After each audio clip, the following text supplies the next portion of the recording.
Yes. Facebook. Got it.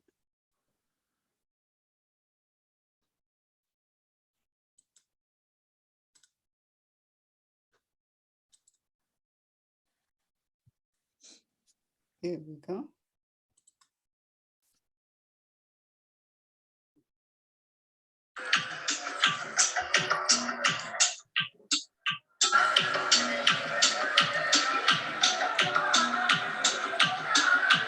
I sent you that. Grand Rising, Elizabeth.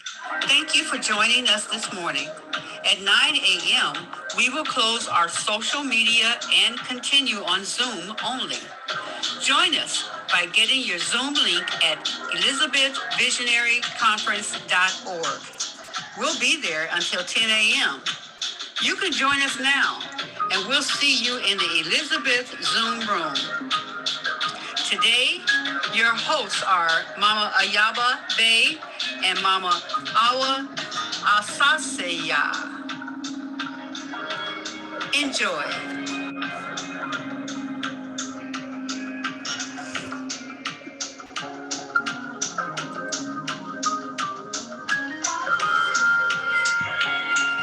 Oh.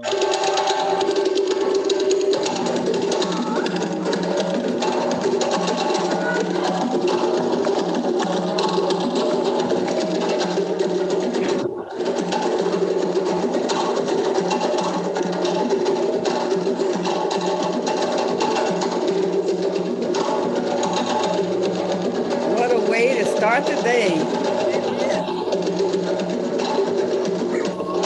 Your brother in white is the founder.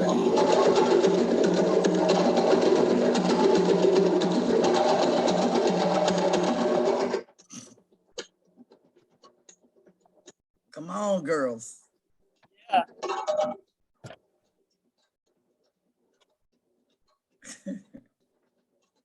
High alive energy. He's got little children group, he's got the old people group, and he got this group right here. And the older people, they're just as good. I mean, like in their 70s. Yes. The founder is up into his 70s too, the one in white. Ayaba. Yes. I can't hear the music, but I see the beat. Okay. Yeah, that's all right. That's music right there too. No, I can't hear it, but I can see it. Yeah. Throw them arms. I can't even say yep because my voice is hoarse. Oh my goodness. I wonder why. I heard about you. That's all right. I'm hoarse too.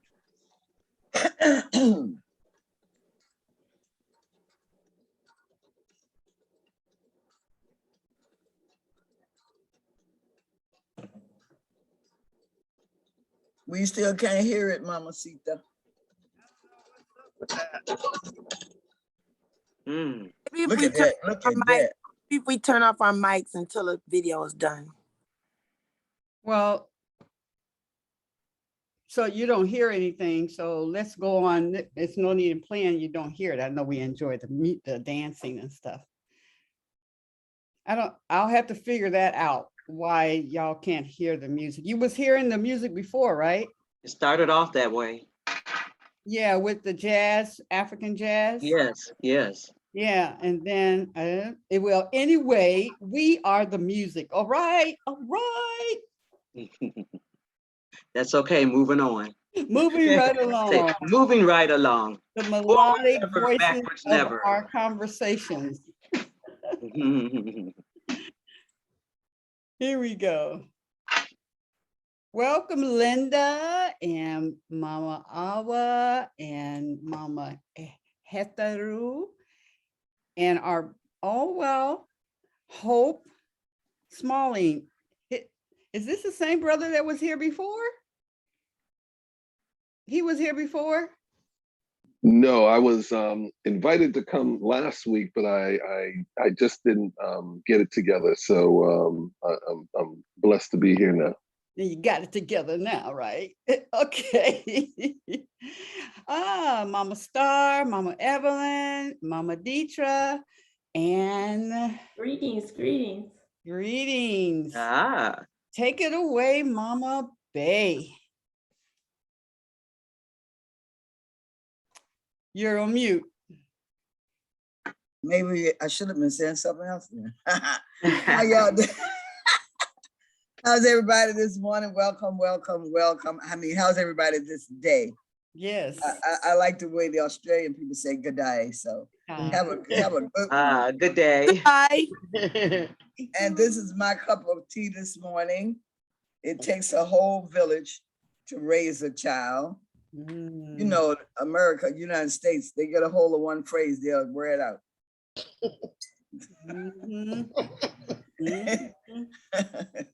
Yes, indeed. This my cup of tea. It is What's yours? from my own village.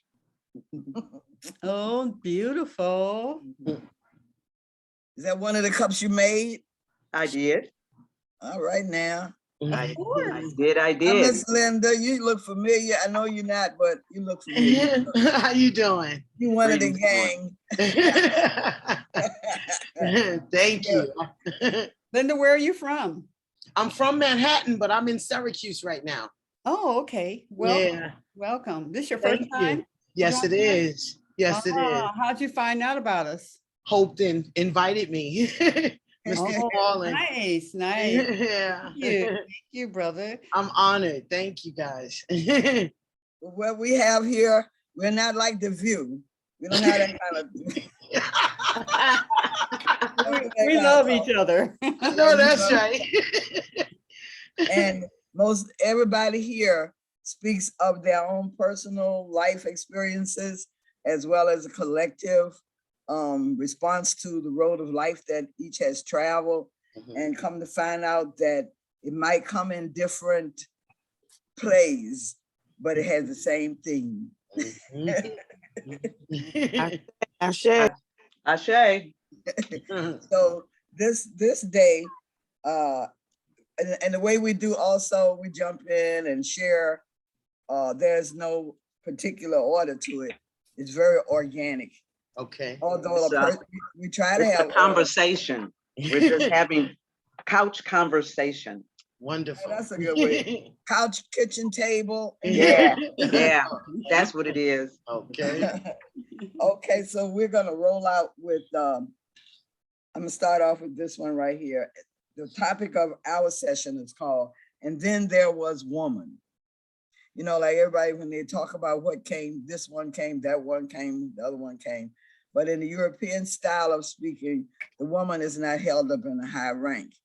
And I've learned over the years that when you don't support something that's obviously what it is, it's because of a limitation within your own spirit, your own mind, your own heart. For example, get it together, get it straight. You know, we're going up higher heights, deeper depths, all that stuff. You don't have to break that down. If I tell you higher heights, deeper depths, you know exactly what I am saying. So although we may not speak another language, those of us of African descent in the USA, as a general speaking way of our tongue, we speak some what they call English, but the English people say we don't speak English, we speak American. So if that's the case, then when a person goes out and buys Coppertone or gets into an ultra, what they call that stuff, the X-ray oven, I call it, but an oven that a tanning bed, when they comb their hair the opposite the way it goes so it can have body, when they have injections in their lips, when they get injections in their hips, and now some crazy black girls are doing that. And when they do all of that, they're telling you, I think you are number one. I think you the best, and I'm trying to be like you. But instead, there's an element within the minds of our people, and when I say our people, I'm talking about, you know, our melanated people, that makes them think that they can't see that. And the book says those who have eyes, let them see. Now, people may think that means let the people see. That it might say that, but it said you got eyes, so let them see. Those who have ears, let them. You got ears. Well, I mean, I'm a college graduate. I guess I should say you have ears, so let them. So let them see. But I really did make it my duty to continue to speak normal African-American speech patterns, even though I got all these different degrees. I said that comes when I'm in front of those people who want to act like they don't understand what I'm saying when I'm saying what I'm saying. You know what I'm saying? All right, so I know that's right. you have two ways to live your life. Actually, you have more than two, but I bring out these two. Be in denial or welcoming of the truth. You can embrace the truth or deny the truth. Information that can be of some service to people. That's what I bring. Information that can be of some service to people. That's what Elizabeth, the organization, that's what all the women bring in here. We don't condone verbal boxing matches because that means we're submitting or giving in to that element within ourselves that they call emotions. And it is indeed an element because it's either going to be fiery or it's going to be watery. So we move in the direction of peace and joy because we've never been told what God looks like. Ashe. Those of us who were raised up in the Christian church and we got a Bible, it says that you were made in the image and likeness of God. But you know what? Up until now, I never thought to ask, well, what God looked like. Nobody There you never go. thought to ask that. When we made in the image and likeness of God, what does God look like? We would go home and try to figure it out and look in the mirror and say, well, God look like me, God look like here, God look. What does God really? Ooh, look at her. You Look look, what she got. you be looking You at see her everything cup? else. Wait a You minute, be wait. looking Did you at see her? everyone else. Howard, did you see her cup? No, let me see your cup. She's That's super what. woman. My grandson gave it to me. I gotta use it. I love it. Superwoman. He said I'm a Superwoman. He said I'm Superwoman. That's you, girl. Okay, Superwoman whatever in you the say. house. He gave that to me. Yeah. See, you got That's one of them actually- wise grandsons. That's actually a sign of hope. Huh? What'd you say, Hope? Hey, let me show you this. Wait a minute, Howard. What'd you say, Bam. Hope? No, I said Oh, nice. Hey, Nice. I love it. that symbol means hope. That's really what it means. Okay. That symbol means hope. Yeah, that's what it means. Yeah. Yeah. And you are hope. I am. Yes, I he am. Yeah, is. that's right. You're our hope. See, we've been talking about male-female relationships for what? Since just before Father's Day. Talking about the place and the respect and the relationship that we have with our men. And when I met Brother Hope over the telephone, I was playing, but I was serious. You know, that they are our hope. And evidently they are other people want that hope too. Yeah, they want to take our hope. I'm just saying, you know, I'm just saying.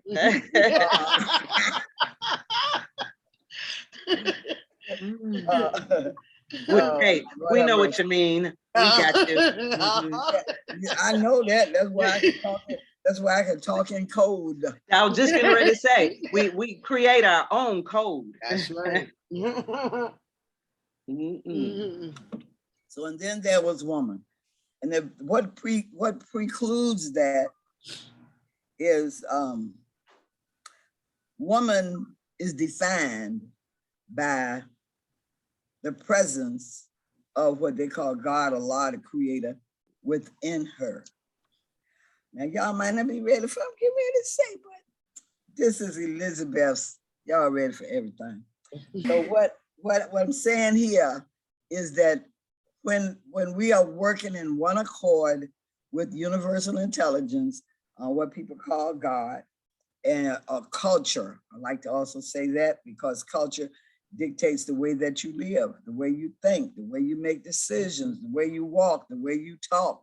I remember growing up in Richmond, Virginia, and at an early age, I noticed that the other people, women, they didn't walk like we walk. And the way we walked, I used to hear the people playing the radios up loud. And if you look at people walking, we'd be walking right to the beat, don't even hear the radio. And that doesn't happen in the other, well, it didn't then, but integration has caused a mighty growth among some other people. So that rhythm is our bond, no matter where you go. If you look at the videos on YouTube or any of those other things they got out there, you see our people dancing all around the world. It's the same dance, and we don't even know each other. So that tells me that's God's movements. That's how the God moves. That's how the Creator moves. And I saw an African play one time, and in the play, the girl walks past the brothers, a whole bunch of brothers. I used to feel really uncomfortable walking past a whole bunch of brothers because I knew, excuse me, brother, hope I love you. But at the same time, first I knew they was looking at my butt. They were target. Hey, they target in on certain areas. Target in, yeah.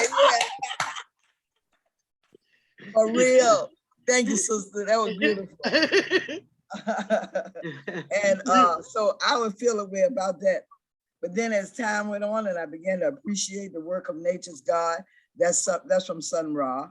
Sometimes you must appreciate the work of nature's God, So I began to understand that that's part of our rhythm, and flirting was a part of our rhythm. And when the women's liberation movement came out in this country, I told her I would go up to the service station and put my, my car to get the gas. And, some of y'all are too young to remember, but back in the day, the man would come up and put the gas in your car, check your oil, check your water, check your brake fluid, check all them fluids. Once upon a time, yes. Once upon a time. And I used to go up there and tell the man, excuse me, I'm not a women's liberator. You can check all my fluids and everything that needs to be done to this car. Or if I'm with brothers and they going around to get in the car, I say, excuse me, I'm not getting in the car. You notice that? He said, well, sister, yeah. And he run around there and open the door. I said, I'm not no woman's liberator. Don't pin that on me. And that's one of the things that we have to be in control of, our culture. Just because somebody else does it, doesn't mean that we do. And your parents taught you that. When I would want to do something that somebody else was doing, my daddy said, if he jumped off the mountain, you're going to jump too? No, sir. See? So always recognize what your culture is and live your culture. There's no law in the world that says you got to act like somebody else, because it looks like everybody trying to act like you. So, and yeah. And when we do that, we're not only, when we walk our walk and when we stay in tune with our culture, even though we're here, it helps us to heal and balance things out in our body. African women walk with their hips, but really we walk with our butt and hips. We sway, and it's like our own rhythm and dance. Others, that's not melanated or whatever, they walk here. Yeah, from shoulders. From shoulder. You're right. So we try to emulate another culture, and we trying to walk like, well, important, You trying to do it, but you can't even do it. Can't even do it. You still got the rhythm. But that's in blockage to areas in your body that craves the healing from, I don't care how long you've been here. We still of African descent. It ain't never gonna go away. It may dwindle down to a minute, but it's still there, and it has to be fed too. And so movement and sound is us.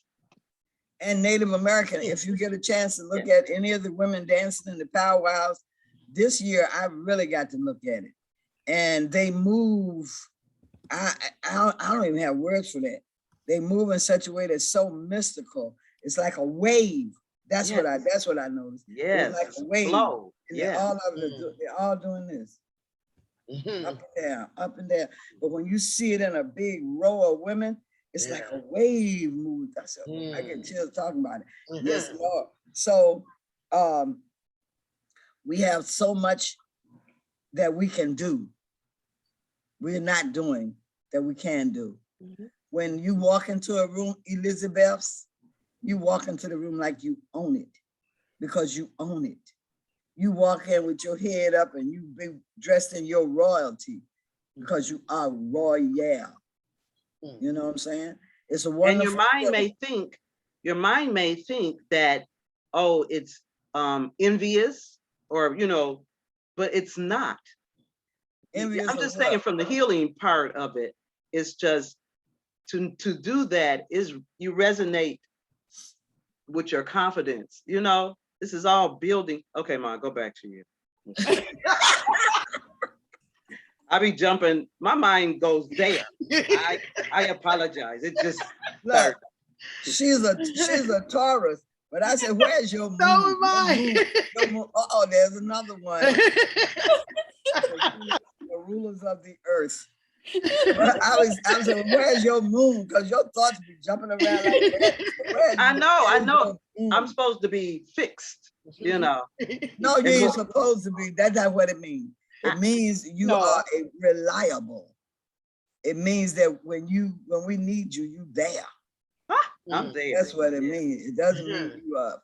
Look, all those, I'm telling y'all now, you read these things you read and you study what you study, but you have to translate it into our language, because that's not the language of an adult. That's not the language of an elder. That's not the language of the ancient people.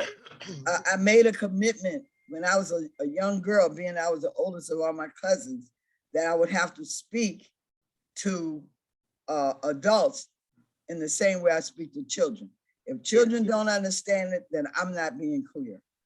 I don't have to, and if an adult reinterprets what I'm saying, then we're gonna hold on to that and make it even more clear. So when we're talking to people, if a little child is sitting there and they don't know what you're talking about, you gotta go back in your brain cells and find a way to say it that everybody can understand it. When the Rastafarians said overstand, I understood exactly what that meant. And I said, okay, I got it. So our mission, our mission is to bring information that can be of some service to the people in identifying the two ways to live this life. Like I said, one is to be in denial or welcoming of the truth. The book says, know ye the truth, and the truth will set you free. What is that saying? They're saying if you ain't feeling free, then that ain't the truth. And they, I mean, I as a theater person, in order to interpret a character, I read it forward and I read it backwards, because that's how you get into the essence of the character. So it says looking at how to weigh information. Well, this is my writing. I'm saying how I say like somebody else, but anyway, how to weigh information to determine or ascertain the truth and work through being uncomfortable with it. So if you're uncomfortable with the truth, work through it. Don't be looking at the other person having a big old argument because you having a problem understanding or understanding what's being said to you. That's your challenge in life.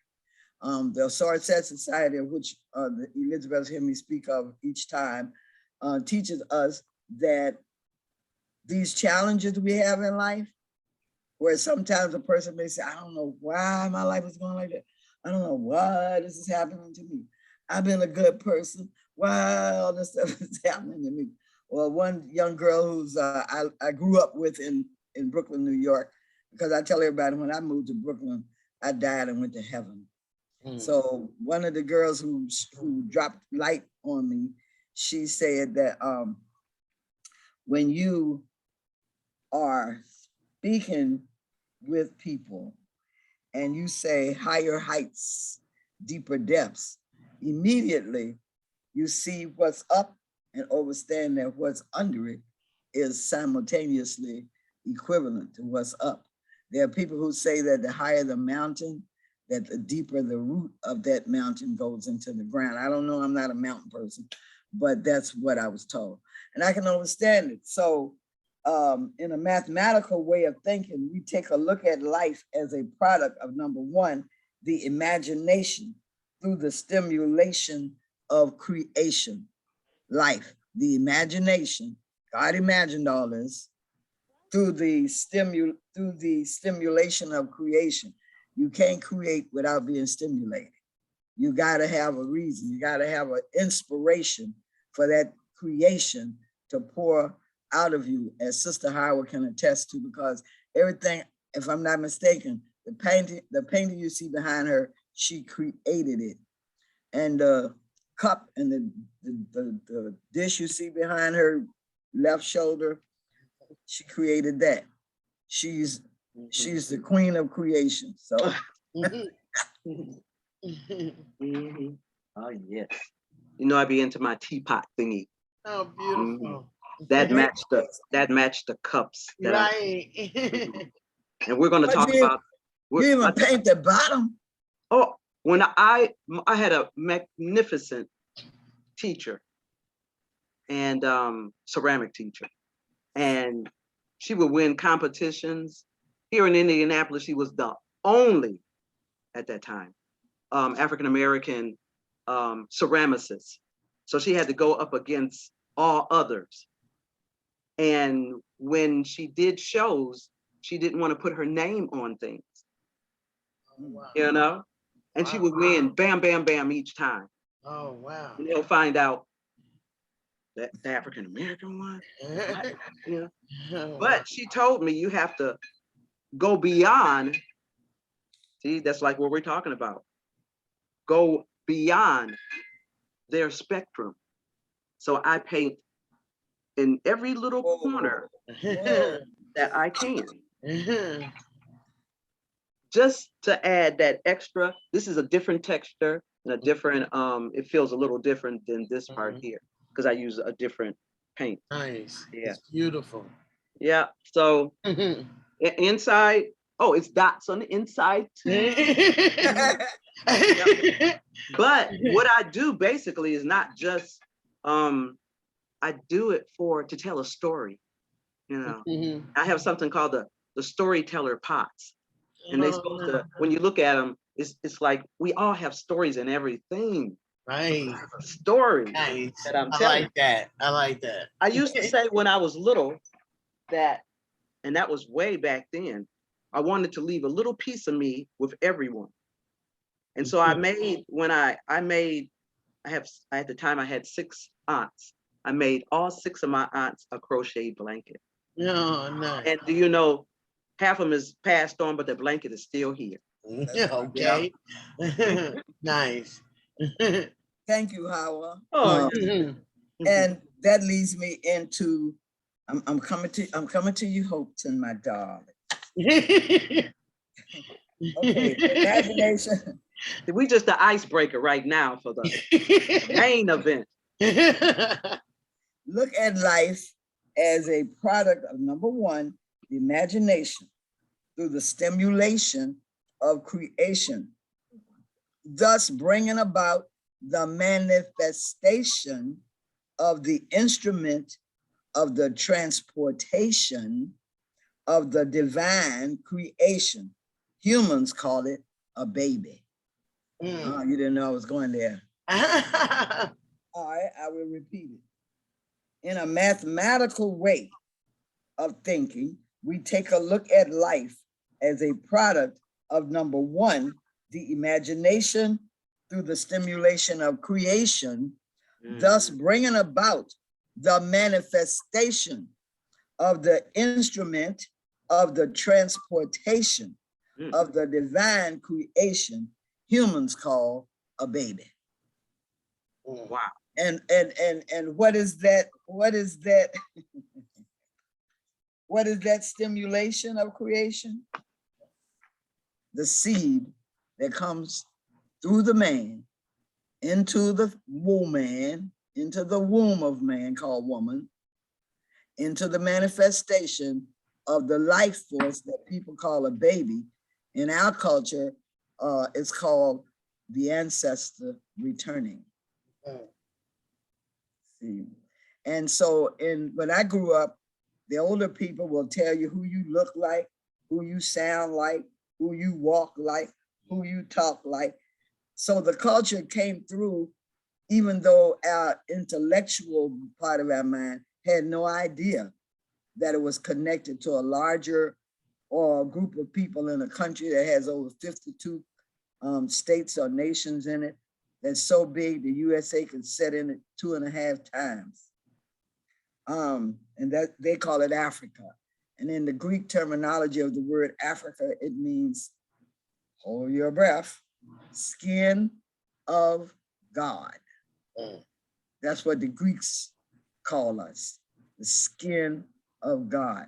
So I said, well, what more do y'all want? what more you need? So, the understanding of the emotional faculty, that brings me back to where we were before as a product of the element fire and water. Fiery people and the fiery season, which comes in the summer solstice, is that what it's called? And so that's your fiery season. Is what? Who knows what fire? Fire is hot. Fire will burn your butt. Fire cooks your food. Fire warms you in the cold. Look at fire. Fire burns up. It doesn't burn down. Water comes down to cool your fire. So when your brain pushes your heart to being boom, boom, boom, boom, boom, boom, boom, boom, because you're full of passion and anger, the thoughts of peace cools down that fire. You have a choice. I see you, Howard. I know. You I have, know. I'm about to jump out of my seat. Hey. Teach. you have a choice. When I learned, I mean, you would think that you already know you have a choice. My grandmother told me when I was 9 years old, because I was hot, my head was hot. I was always on the warpath, especially if you lied or trying to hurt somebody or trick somebody. I was like that kind of warrior, And my grandma said, no, don't give yourself over to a reprobate mind. And in my mind, I'm looking up the word reprobate, but that wasn't the point. The point was you have a choice. Don't give yourself over to your anger, to your hot-headed, no matter how passionate you are about what's right or what's wrong. What does fire do? Fire burns down to ash. Yes, absolutely. And what does that do to our internal organs? Dis-ease. Disorders. Yes, go ahead. It shuts it down. It shuts it down. So people go to, I'm not a person who's going to say I don't have anything against doctors, because I do. So I don't have to make excuses for the way that I see life, because I've lived life long enough to see it. And I hope that I'll live longer to see even more. Every day is a new day to learn. And when I had a tumor big as a grapefruit, that was my first experience with knowing that I had a mind and I could make my own choice about it. And when the doctor said he was going to remove all my plumbing, I said, okay. And I walked out the door and I turned around and I did like this on his door. I don't mind telling you. That's when I first woke up to something about myself and about all of us. And I said, you are a dead man. And left. 2 weeks later, he was dead. I don't think I had nothing to do with it.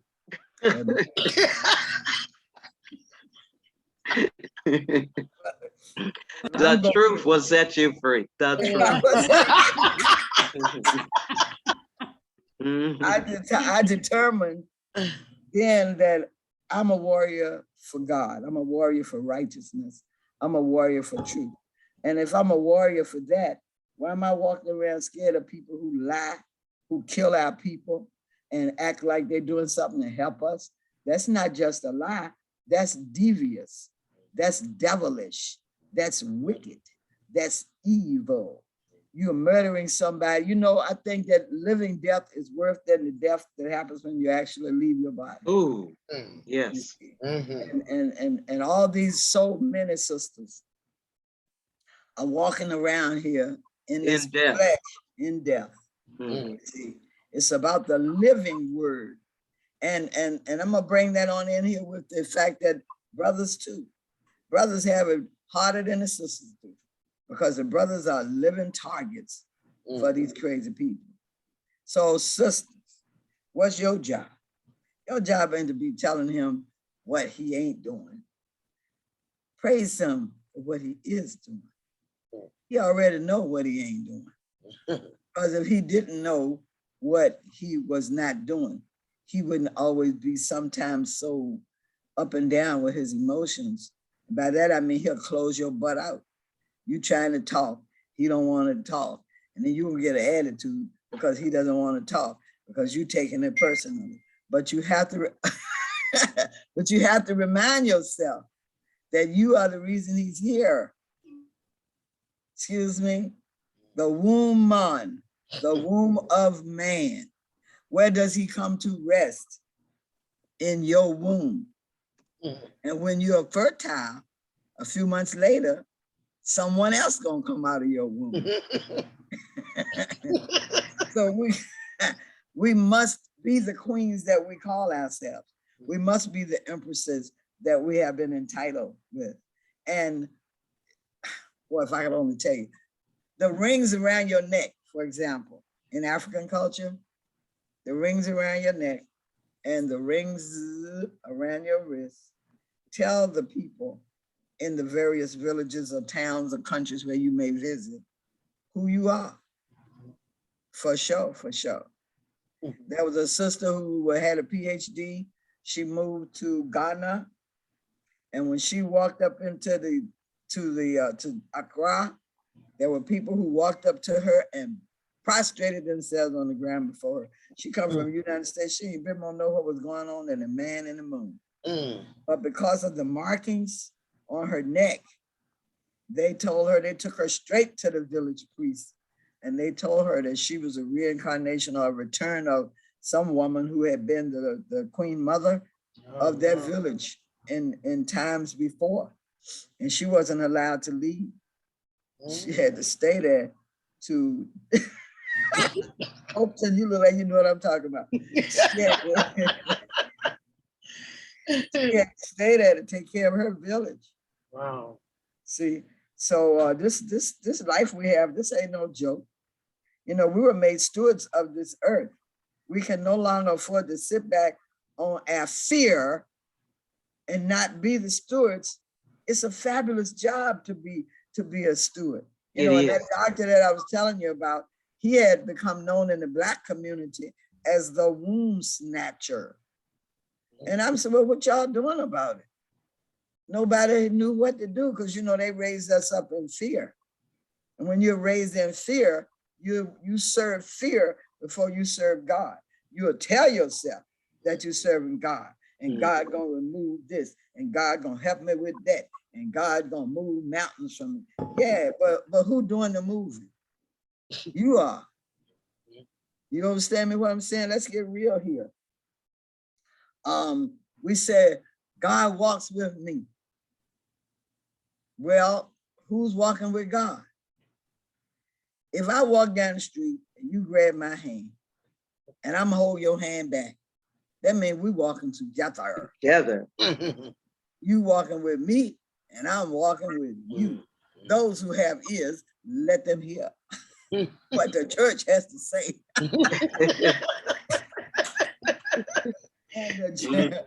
And some people don't really, I'm a researcher. I want to know. I learned years ago, it came to me years ago in my 20s. You speak English, you don't even know what you're saying. So look up the words. Find out what they mean for your mouth. So we are the church, you see. And I'm going to share with you another thing, because we all came up with the Bible. I'm going to help you understand it, overstand it. It says that in the earth, not on the earth. Our Father who art in heaven, hallowed be thy name, you know, and all the other part that go with it. In the earth. It didn't say on the earth. So let's clarify what in the earth is. And as a little girl, I said, why they say in the earth? We live on the earth. Because they wasn't talking about this ball. It was talking about us, talking about the people. In the earth, this is the earth, and the earth is the Lord's and the fullness thereof, meaning every child you bring into the earth, the first thing you need to teach them is who they are. Then what? How to walk on its path. The Native Americans have, what is it, Hawa? 4 roads. Do you remember the colors? The red road, the white road, the yellow road, and I can't think of the last road.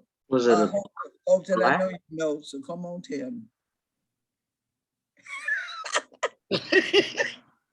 Let me introduce Hope to y'all. Go ahead, Howard. No, go Howard. No, I'm still getting it together. Once it chime in, I'll let you know. All right, then. I like the way Howard talks. Once it chimes in. Hello, ring. Oh Lord, don't get me talking about the ring. Okay, I'm gonna hold on. Holton told me that when he was a teenager, 17, he flew an airplane. So he's a 16. 16. He's 16. He flew it. He's a pilot. And wow, I see something just downloaded this now. Pi for the dot in the center of the circle. And you be breaking these words down. Go ahead. And lot is a few things. Lot is your fortune. You cast your lots. And lot is where you stand upon the earth. And lot is abundance. And he's a pilot.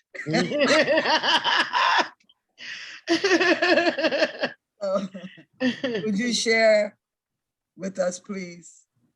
Absolutely. Oh no, it's an honor, Empress Bay, to be here with all of the Elizabeths. Elizabeths is a special name, and for me, you know, I've raised 3 grown sons. I have 3 grandchildren, but my first daughter's name is Elizabeth Hope. And on her birth certificate, I am listed as the attending physician because I delivered her. I say, there you go. I know that's home right. At home. It wasn't planned, but that's what God wanted, so we did it. Yes. So you know, my story as Mama Bay has outlined is one that you guys are all too familiar with. I grew up in the inner city of New York City. I am first generation. My parents are from the island of Jamaica. So yes, that's right. So so coming to America, being in America, I was a stranger here. I didn't really have, you know, I had my parents, thank God, and they allowed me to have positive people in the church and in the community. But you know, I just thank God for you know, keeping me alive and allowing me to have the opportunity even to be here. You know, to this year I celebrated my 50th birthday, right? So I reached 50 in America, and finally, after all this time, I mean, the first part of my life I was searching, you know, to really find my purpose. And I was blessed to be in a high school program that taught me how to fly, which, you know, blew my mind. You know, here I am, I'm in the hood, right? And you know, when most people were doing what they do on Thursdays and Fridays, I was flying an airplane, learning how to do that. And I don't do it for a profession. I do it, you know, this is transportation. And what I do, I run a nonprofit. I founded a nonprofit by the name of OQI Cares, and by the grace of God, because you know I'm building that organization. I've invited Linda here because she is my next appointed CEO for my nonprofit, and it's a blessed story because I started off my life as an educator. and she was one of my first scholars of one of my college programs. And I've mentored her, been on her journey for a long time, till right now she's finishing her doctorate journey right now. And so I thank God for, allowing me to go full circle. And now I find myself in a place where I just want to continue to give back to my community. And so I have an organization down in Tampa, Florida. We have 3 airplanes, and we find at-promise youth in high-risk conditions, and we expose them to aviation because youth don't know that they can fly. When you're 16, you can get your license to fly an airplane, and this is a blessing. Anyone can do it, right? And I fell into that opportunity. I built my first car when I was 18, physically with my own 2 hands, right? But it was, so this is something that God has given me, that gift. All of those technical things are easy to me, and so I really am praying to really expose youth across the diaspora, with these kind of things, and make them, give them that opportunity, because not everyone has that opportunity. And finally, as a point of introduction, about 12 years ago, a brother by the name of Jamel Muhammad came out of a 20-year prison sentence, and he came to me and he said, "Brother Hope, I need your help. These brothers in the streets are killing one another, and I just want to be a part of the solution, not the problem." And I said, "Brother, you got me. Let's do it." And I helped him get his organization started, and right now he's in a city of Schenectady, a city of about 100,000, and we've eliminated death by gun violence in that city. We've eliminated it. We've taken it from an average of 20 down to 0. And we want to bring that around the country and across the globe. Our next city we're targeting is Flint, Michigan. So we're bringing it. Ooh, right up the street. We're coming. We're coming to you. Why? Because we're in Detroit. Well, we're coming. We're coming, and really, it's just the program is centered on community. Meaning, all we did was, I was one of 5 Black men who sat in the sheriff's office with. We wrapped our hands around Brother Jamel Muhammad, and we said, "We're supporting this brother, and we want to get him started." One of the brothers was an entrepreneur. He put the first $8,000 into his nonprofit. We lost and the sheriff asked, "How can I help?" And I told the sheriff, and we told the sheriff, "Listen, it's about resources." The sheriff said, "We have $250,000 of drug seizure money in the safe. Would that help?" And we said, "That's a good start." That's a good start. And that's where it started from. And now the program runs at about $1 million worth of funding per year. And that funding is just the boots on the ground.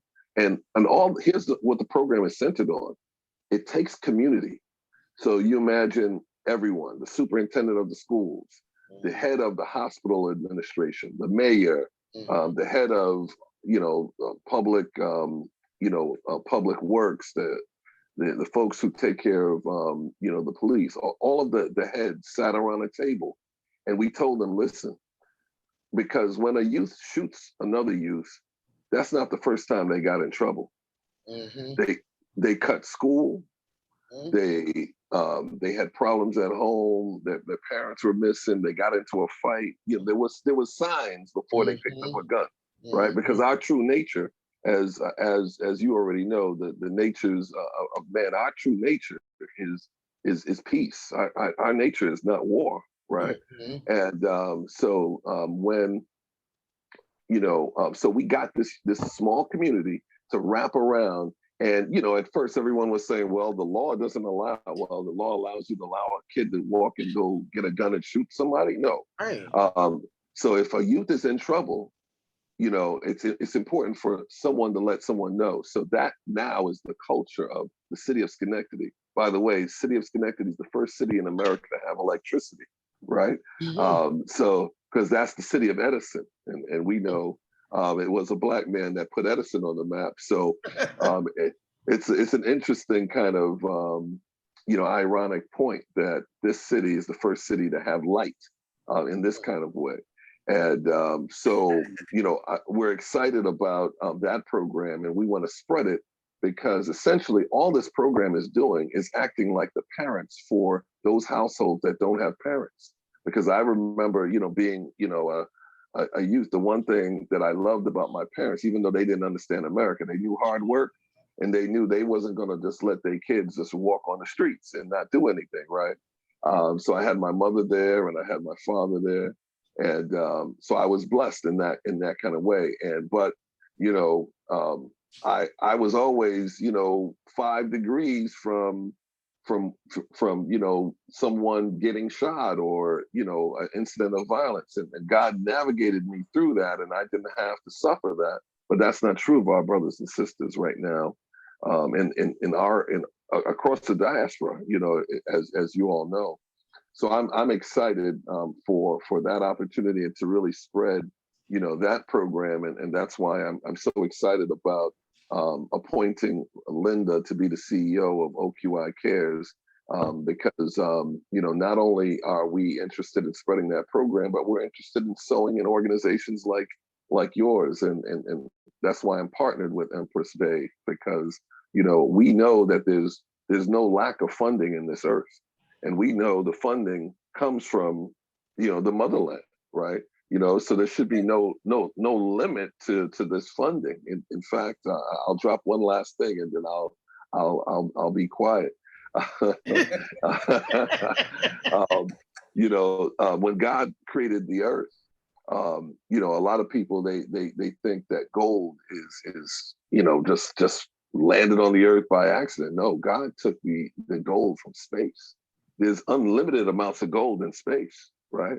And he took that gold and he formed the earth and put it into the earth. And that's why, when you hear crazy people like Elon Musk, there's asteroids right in the heavens that have more golds. If they bring those asteroids down, every human being on the earth becomes a billionaire. Whoa. People don't know that. That's a fact. That's a fact. And that's where Elon Musk, as crazy as he is, I bet you he's trying to bring one of them bad boys down. Yeah. But that's my story. Wow, we sure do thank you. You are a delight. Yeah, thank you for sharing. Wow. You are delight. You get me, don't you? Look at that, Linda. And now I want to ask Queen Aduni, would you share with them about Elizabeth and why you would be interested in having that program come to Detroit? Oh my. Well, I didn't prepare you, did I? I'm always ready to talk about Elizabeth. Let it roll. I am Elizabeth, right? We are Elizabeth. So Elizabeth is based on the story of Mary. When Mary got pregnant, and the angel told her, oh yeah, and your cousin Elizabeth is also with child. So in other words, you just experienced a miracle. I want you to go to your cousin because she has a miracle. And when she approached, Mary approached Elizabeth, Elizabeth was filled with the Holy Ghost. Her baby leaped, who was John the Baptist, right? And of course, we are God's babies. We come to do a work.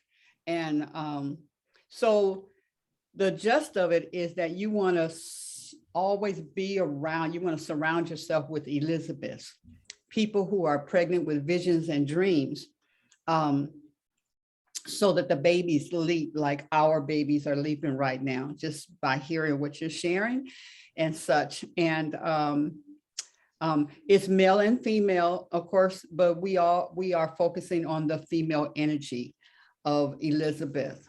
So that's what all of this has come. That was when I turned 40, and I'm 69 now. So we've had several events, and this one is so organically constructed that none of us can take claim of it. Okay. We are all here. So, and I was happy that you are coming here because, you know, I was telling Mama Ayaba that I plan to learn how to fly a helicopter. Oh, nice. So Okay. now I can just go ahead and do the doggone plane, right? Nice. So we are working on a project and here in Detroit, that's called LEAP, linking, it's spelled LEEP, linking everyday extraordinary people, mixed with COAZ, which is COAZ, the City of Arts with a Z. And it's an incubator, a business incubator that helps those who are pregnant with visions and dreams. So I do look for passion, not just anybody attending, but people who are passionate. And how do we turn your passion into a way that you can bring income in for your family? Good income. Because if you can wake up every day excited about what your baby is and excited about what you're doing, and I'm sure you do, that, you know, you get to make your day and you get to do what you love to do, and then you see the fruit of it with the people. Wow, that's health. That makes your body like, yeah, this is good. And we call it, when we finish, we call it delicious. That was delicious. Delicious. So delicious that when you get up from the table, you know, you look like I got a little more tea in this right here. You know, everybody's leaving and you say, well, hold on. I gotta get that. Oh, this is so delicious. Nice. So that's what it's about. And it's about helping the community, and every business that is associated with LEAP must have an educational component to it, so that that's how we as a people are able to pass down in a structural way from generation to generation. So you're always, and those who have been doing something, you know, 20, 40 years, you know what you're doing. I don't care if it's sweeping the floor. You are a master at that. Right. You teach someone else as the master. You don't have to have a degree. Your life is a master. Okay? You have mastered that. And so that's what it's about. And my job as to who I am is I am the one who creates the space and the opportunities for people to express their passion and get paid. That's my job on earth. I'm not responsible for the paid part. God's Let me make this perfectly clear. Okay. But I am responsible for setting you up. In other words, the business plan and those things that need the resources and stuff. Then we all work as a community. And and my job is to be humble, where I'm not trying to take from you, but I'm always giving to what your passion is. Because you can't do my passion. Nobody can do my passion. And I can't do your passion. So we need everybody doing their passion. And that's my story, and I'm sticking with it. and I just want to respond and tell you that whenever you're ready, and this goes for everyone on this call and beyond, anyone in the sound of my voice, when you're ready to get your hands in an airplane, we have three. I'm planning to buy 3 brand new ones this summer, and I'm gonna. We have an air park. Literally, we have a property that literally, just like John Travolta, out the backyard, we can just take off. We don't have to go to no airport. We have our own spot, and we're actually looking to own that airport and build a school where we expose at promise youth. And I don't call them at-risk youth. I call them at promise youth living in high-risk conditions. Yeah. Right? I like And so those at-risk youth, those at promise youth, you know, those at promise youth, when they are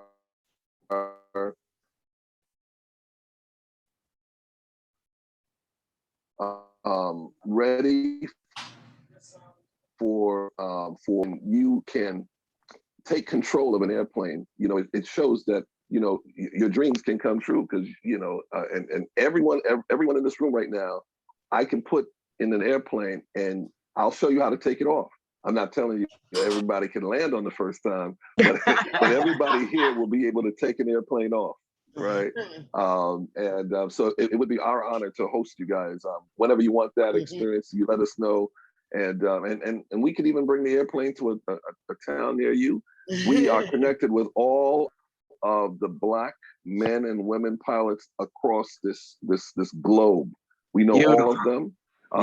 We even are connected to Black airplane manufacturing companies in America, right?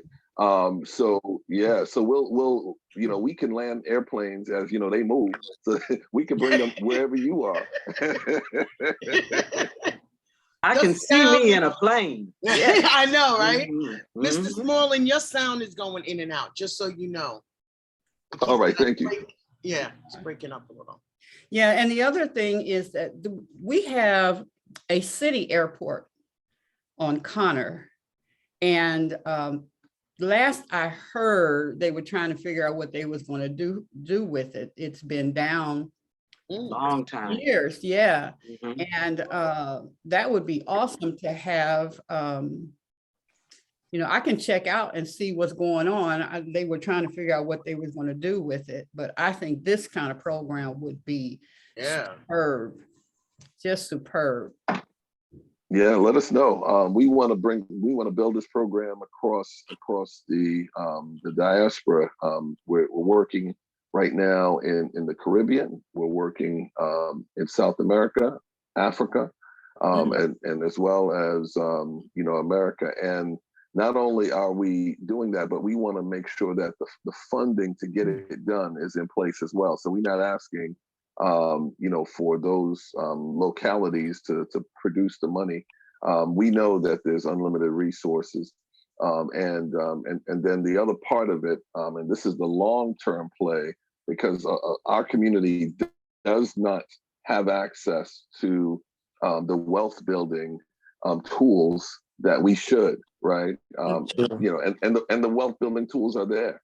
So we need to understand, you know, how to, you know, collect physical gold, digital gold, assets of all kind of caliber.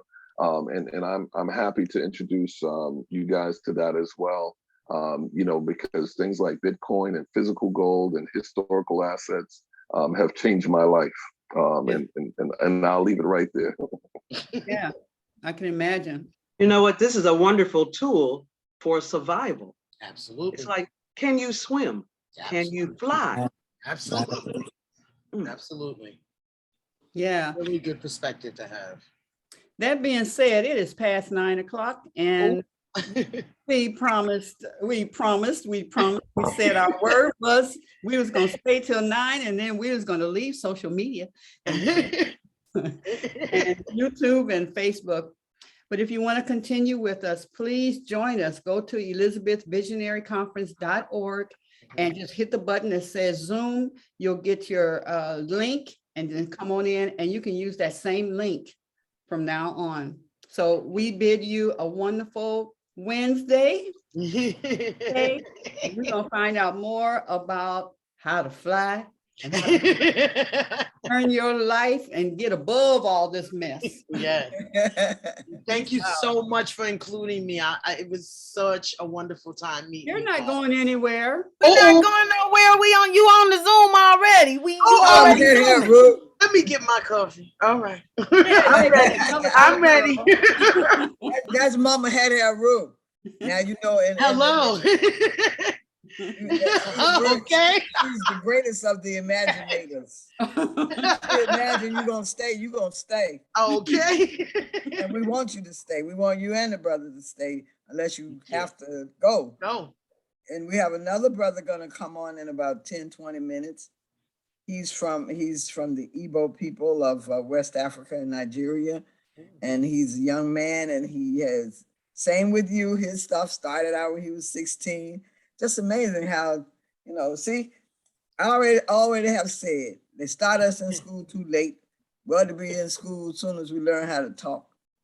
You see, because you teach by speaking, you teach by hearing. My daughter was counting 1 through 10 in Spanish by the time she was 6 months old. Because I said it when she was in my womb. I just kept saying uno, dos, tres, cuatro, cinco, seis. And one day I walked past the crib, and it was that little thing on PBS where the dot goes up and down on the words making the music. And that girl was singing in Spanish, and I nearly dropped dead in the floor. You really heard me? Oh my God, she heard me. And she was about 2 years old. We were on the elevator, and this man, the elder man, spoke to her. And he said, "How you doing, little girl?" She said, "My name is Astaire."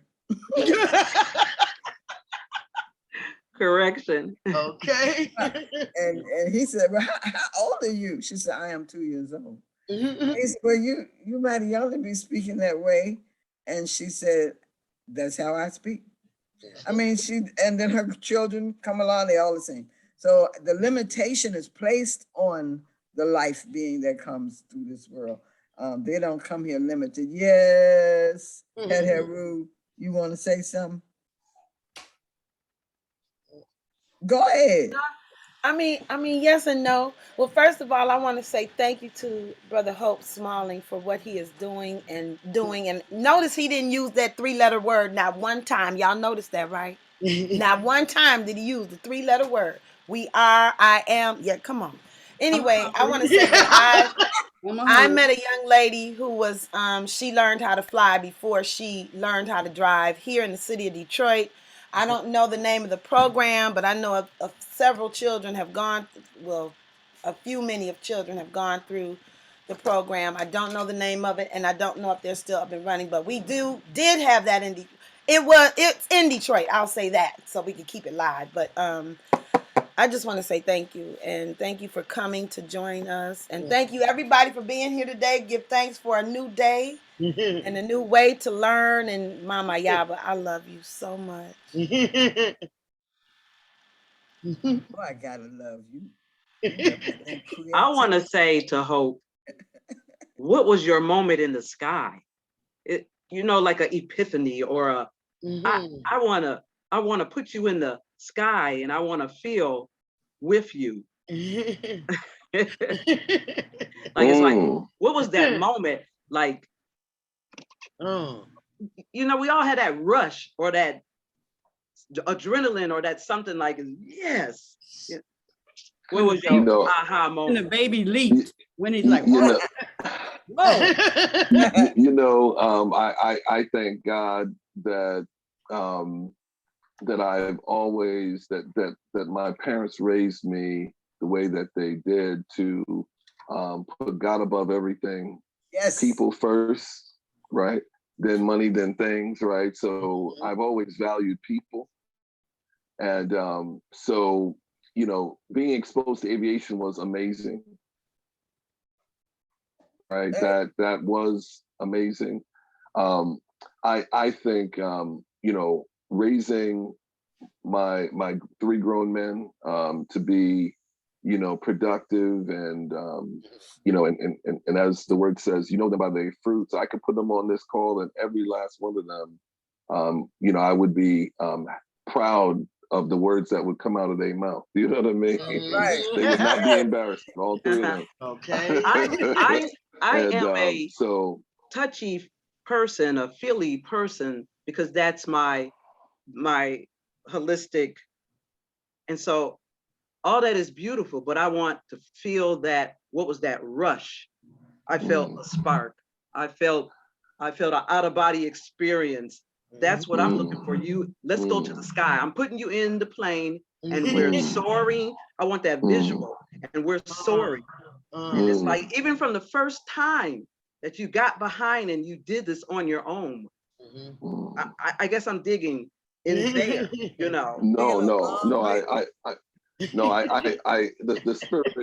spirit is strong, and you're right. But it wasn't you know, that out of body experience hasn't stopped. You know, it's been.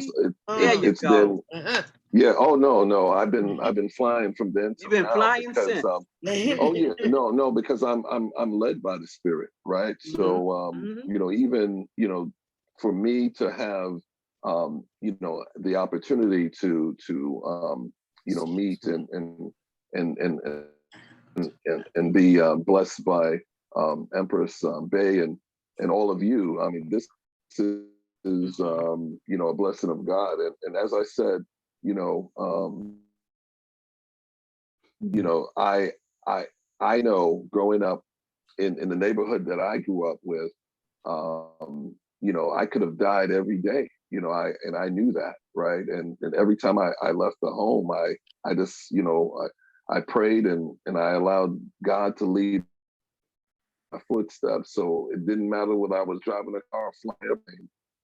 You know, I've been in an out of body experience that whole time. So I'm on autopilot, and God is leading. There you go. You're on that autopilot. Okay. Baba Hope is high. I know. See, that's a good one too. All right now. See, I told you, girl.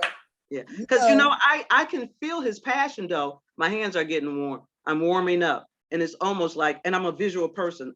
I like to create a story in your mind, and it's like almost like riding that bike for the first time. The training wheels are boop, boop, and all of a sudden it's like I got it. You can kick your feet up and you do all kind of things because I can ride this bike.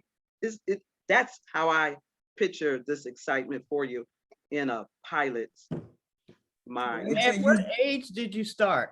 Yes. Oh, 16. Oh, you said. Well, 16, yeah, for sure. And what was the situation? I started the high school program in high school, but they started taking us up. So so the situation, and this is interesting, as I shared with you, you know, I didn't really have mentors, you know, that understood America. You know, all of my older brothers are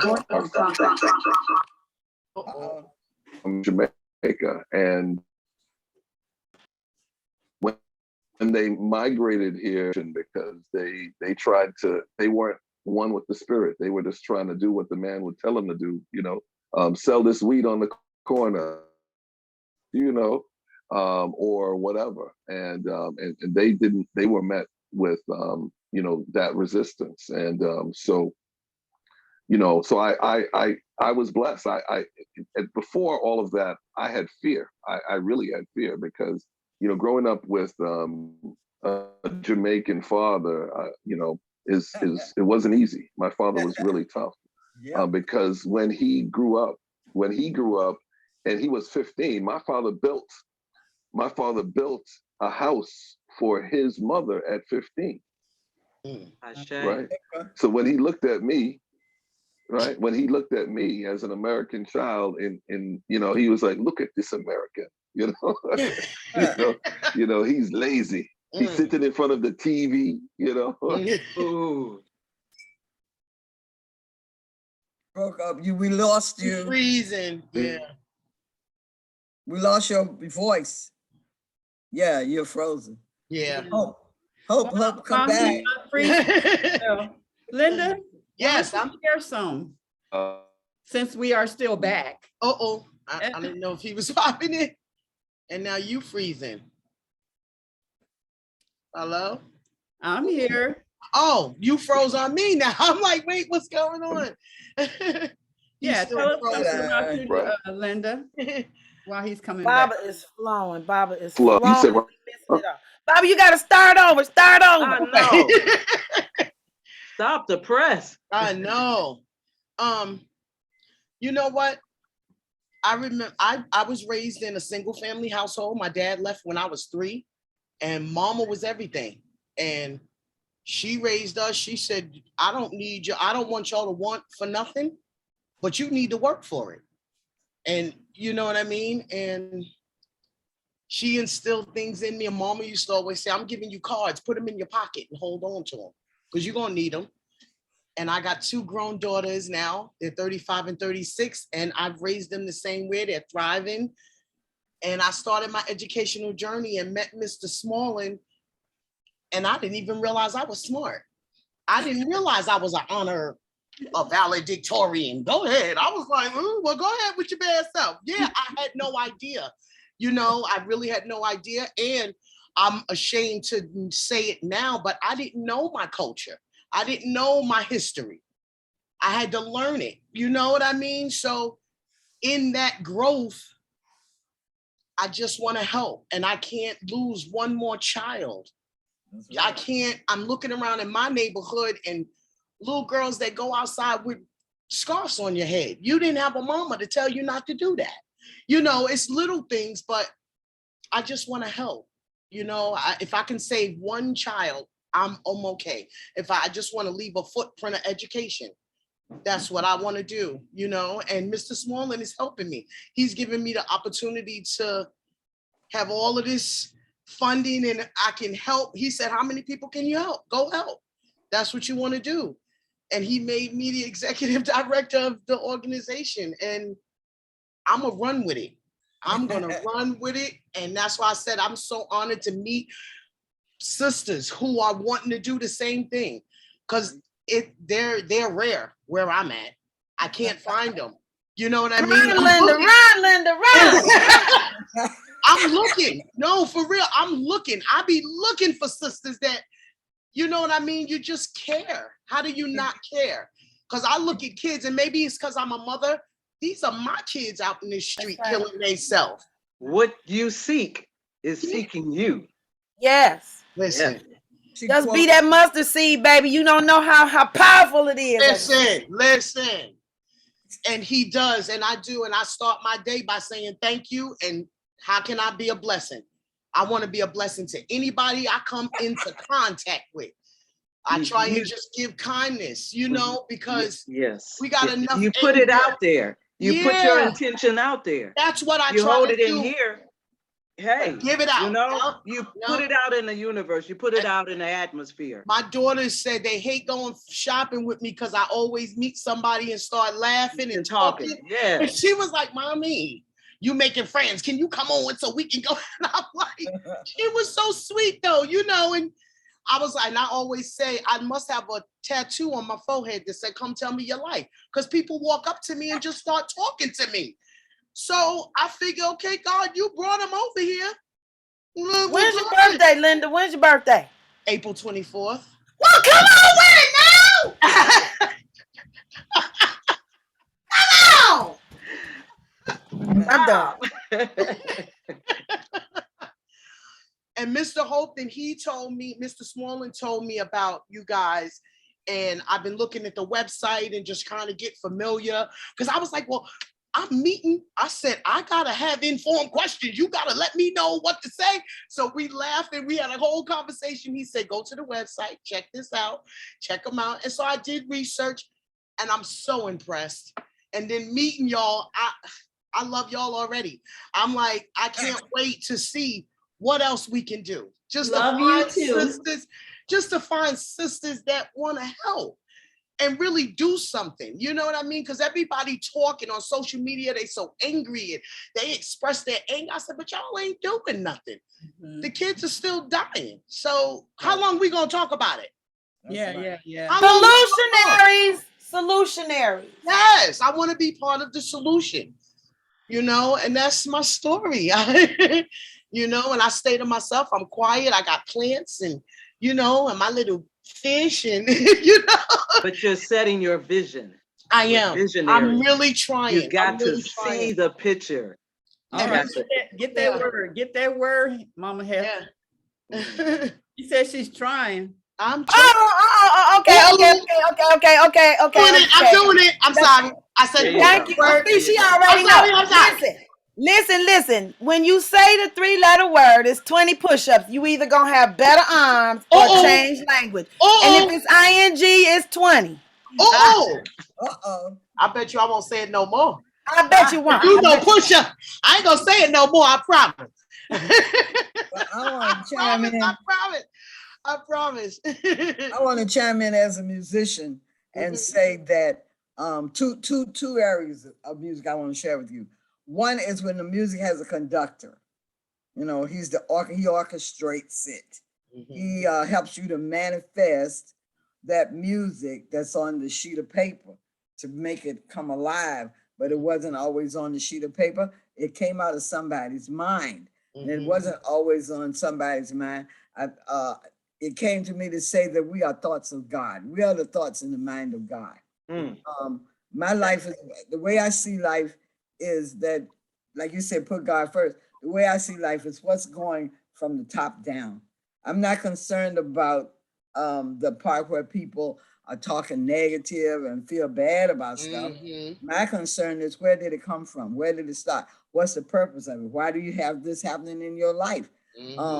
What is it you're supposed to learn from that? And I didn't come up with this. My father was that kind of a teacher. And so we are here, in my thoughts, we are here as thoughts in the divine mind of Allah, in the divine mind of that which created us, in the divine mind of the source. If we move away from claiming everything that we do as ours, but yet we say in our talk to people that, you know, God is my guide, God is my teacher. If it wasn't for God, I wouldn't be able to do this. Well, let's live that. Yes. You live it, Yes. a whole lot of talking involved in it. You know what I'm saying? Walk Yeah, that walk. because walk the walk, because you already know that. Yeah. Be the God outside that you are inside. When I learned the idea that, Oh, I like that. when, I'm writing that one down. I'll take notes. I like that. I'm sorry. I didn't mean to interrupt. Like, no, you're good. I told you we're in the kitchen. We're in the kitchen. That's right. Okay, That's okay. right. We on the couch. We sitting on the floor. We just I having love a it. conversation. I love it. When you open yourself up to this knowledge, when you actually humble yourself to receive it, then this is just my person talking now. I'm not trying to recruit nobody to think like me. I'm just saying that those of us who have this understanding of what's guiding our lives must stand with that. We must own it. And when people talk crazy talk to you, you know, that you own it. You step up to the plate. My sister the other day, my daughter asked my sister, well, what did my mama tell you? She said, well, you know how Ayaba is. She always gonna tell you about, you know, what God part is in it.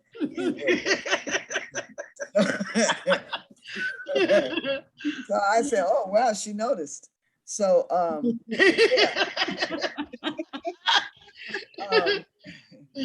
so when we say that God is peace and God is love, then we have to be peace and we have to be love by whatever way you can get there. That's you right. know? That's right. When we say God is patient, God is understanding, God is knowledge, God is wisdom. Well, if God is all of that, what are you? And that's right. What are you? That's right. Either you are an embodiment of the spirit of what we call God or Allah, or you're an embodiment of what they call Lucifer or Satan. You can't be both. We learned that in science class back in elementary. You need it both tables. Okay? Hello. So once you make that choice, then you're walking in harmony with the musical conductor. The conductor is playing, showing you, pick up your horn and play what's coming through you right now. And I never liked the sound of clarinet until I heard this jazz musician brother play the clarinet. I didn't know the clarinet could sound like that. I didn't like the clarinet because I can't think of the man's name now. He had a big band back in the day before y'all were born.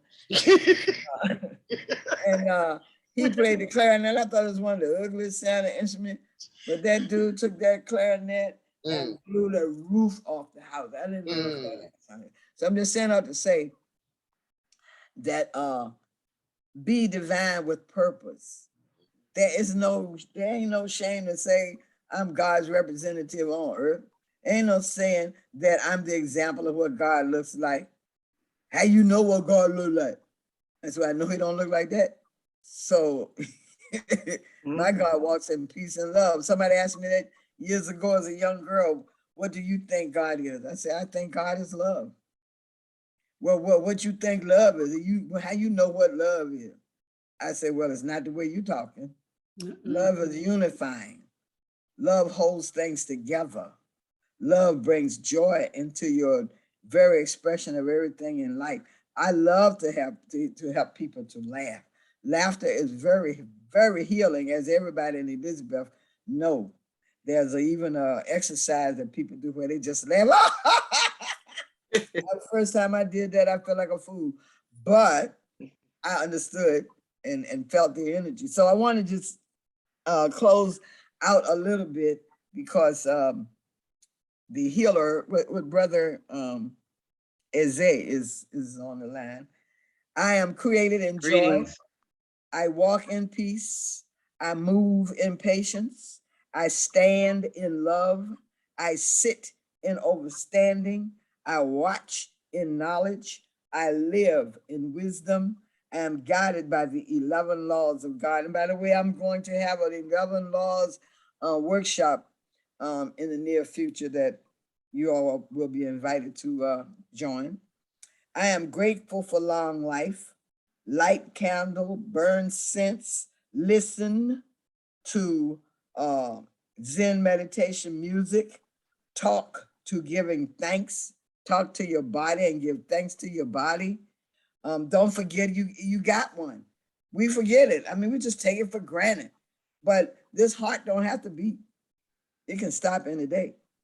So you want to give thanks to it. Those knees don't have to not hurt. Look at all the stress you put on your knees. I looked at a horse, the way the horse walked, and I determined that I'm going to start walking from my hips.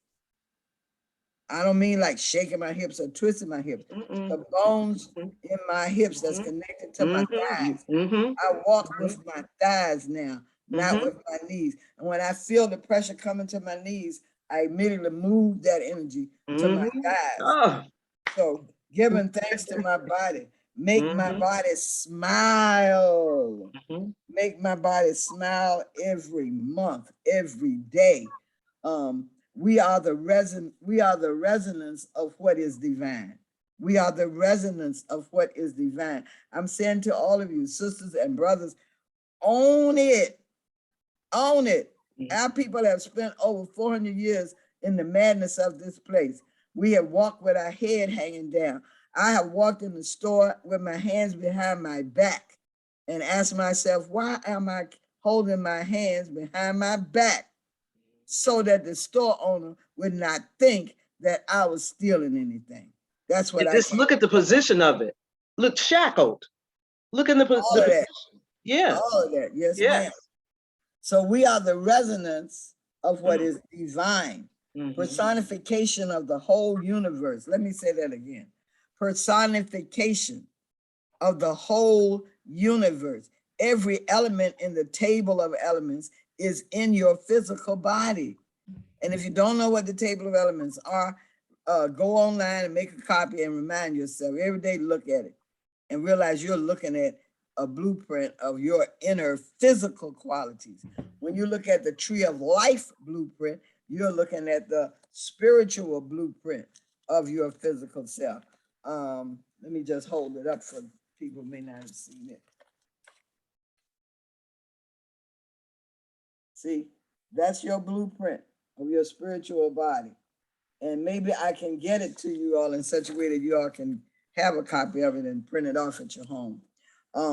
Coming in the manifestation of femifestation. Did you catch that? Coming into the manifestation of femifestation. Man. Precedes femifestation precedes manifestation. The second coming of reality, emotions, blessings thrive before they are born. Hello? Blessings thrive before they are born. By the time you have the thought of what it is that you have been feeling by inspiration, by the time you have the thought, you've already manifested it through the thought or femifested it. You are pregnant with every blessing that will ever come to be. You are pregnant with every blessing that will ever come to be. And the word hope is a word that I would say at the end of that, because when you do receive that seed and the egg gets fertilized, that was a hope. And when that child is manifested inside of your womb and utilizes your blood cells, your calcium, your iron, your minerals, you don't think about that. But you're giving that child, you're sacrificing your material inside of your physical self for that child to attain to becoming physically manifested once it reaches its time of incubation in your womb. So we are such a phenomenal unit. And I'm not going to say I hate to talk about us that way, but I'm trying to pound it into people's understanding. Don't take this body for granted. It is a vehicle designed by nature in such a way that it carries you. There are people who live way over 150, 160 years old, just by the way they think, by the way they eat, by the teas they drink, by how they treat one another. So tell your heart you love it. It's okay. You're not crazy. Just say, I love you. I appreciate you. I thank you for pumping all these years inside of my body. Forgive me for being 190 pounds for a heart that's supposed to be pumping for 120 pounds. These are the things that I want to encourage people to do. And that's what I do. And I will continue to do that. I got a story. Nawili is hand is up. Oh, you finish. Okay, Nawili. Greetings from Greetings. NOLA. Number Greetings, one, greetings. I'm out doing my walk. You rocking those sunglasses. Oh, girl, for real though. So what I wanted to say is, besides great morning to all of you, and I love you. I slept in a little this morning, but I should say, Ann, I heard you say, Mama, if you don't own it, and what I heard, if you don't own it, it will be on you. Yeah, all right. I like that. Always. Yeah. You always have a choice. And making your body smile, those of you who know me know that. That's why I'm rocking my Girl Trek t-shirt, why I joined a movement of over 1 million Black women who signed a pledge to walk every day, at least 30 minutes. First of all, for your connection to the divine, for your mental health, for your physical health. So, that's my motto these next few 6 months, is make my body smile. And thank you for sharing, because it works if you work it. That's You right. can never forget that. That's inside and outside. So y'all know I walk in the street. So I'm gonna sign off and just listen. Love y'all. When I see y'all, I'm gonna bring a ball so we can play dodgeball. I gotta have a reason for running and walking and all of that. Like, I want to walk to where I live now. My daughter's getting ready to move out of town, so I'm gonna definitely be walking to the grocery store, walking back. Anyway, anybody else want to make a comment? I wanted to share a moment with my master teacher right there. When it came to speaking to your body, I did step aerobics, I did weightlifting, and my knees and ankles were hurt going down the steps. And Ayaba said, talk to your knees. And I said, talk to my knees? He said, talk to your knees. Tell them you're sorry. Tell them that you understood what they went through.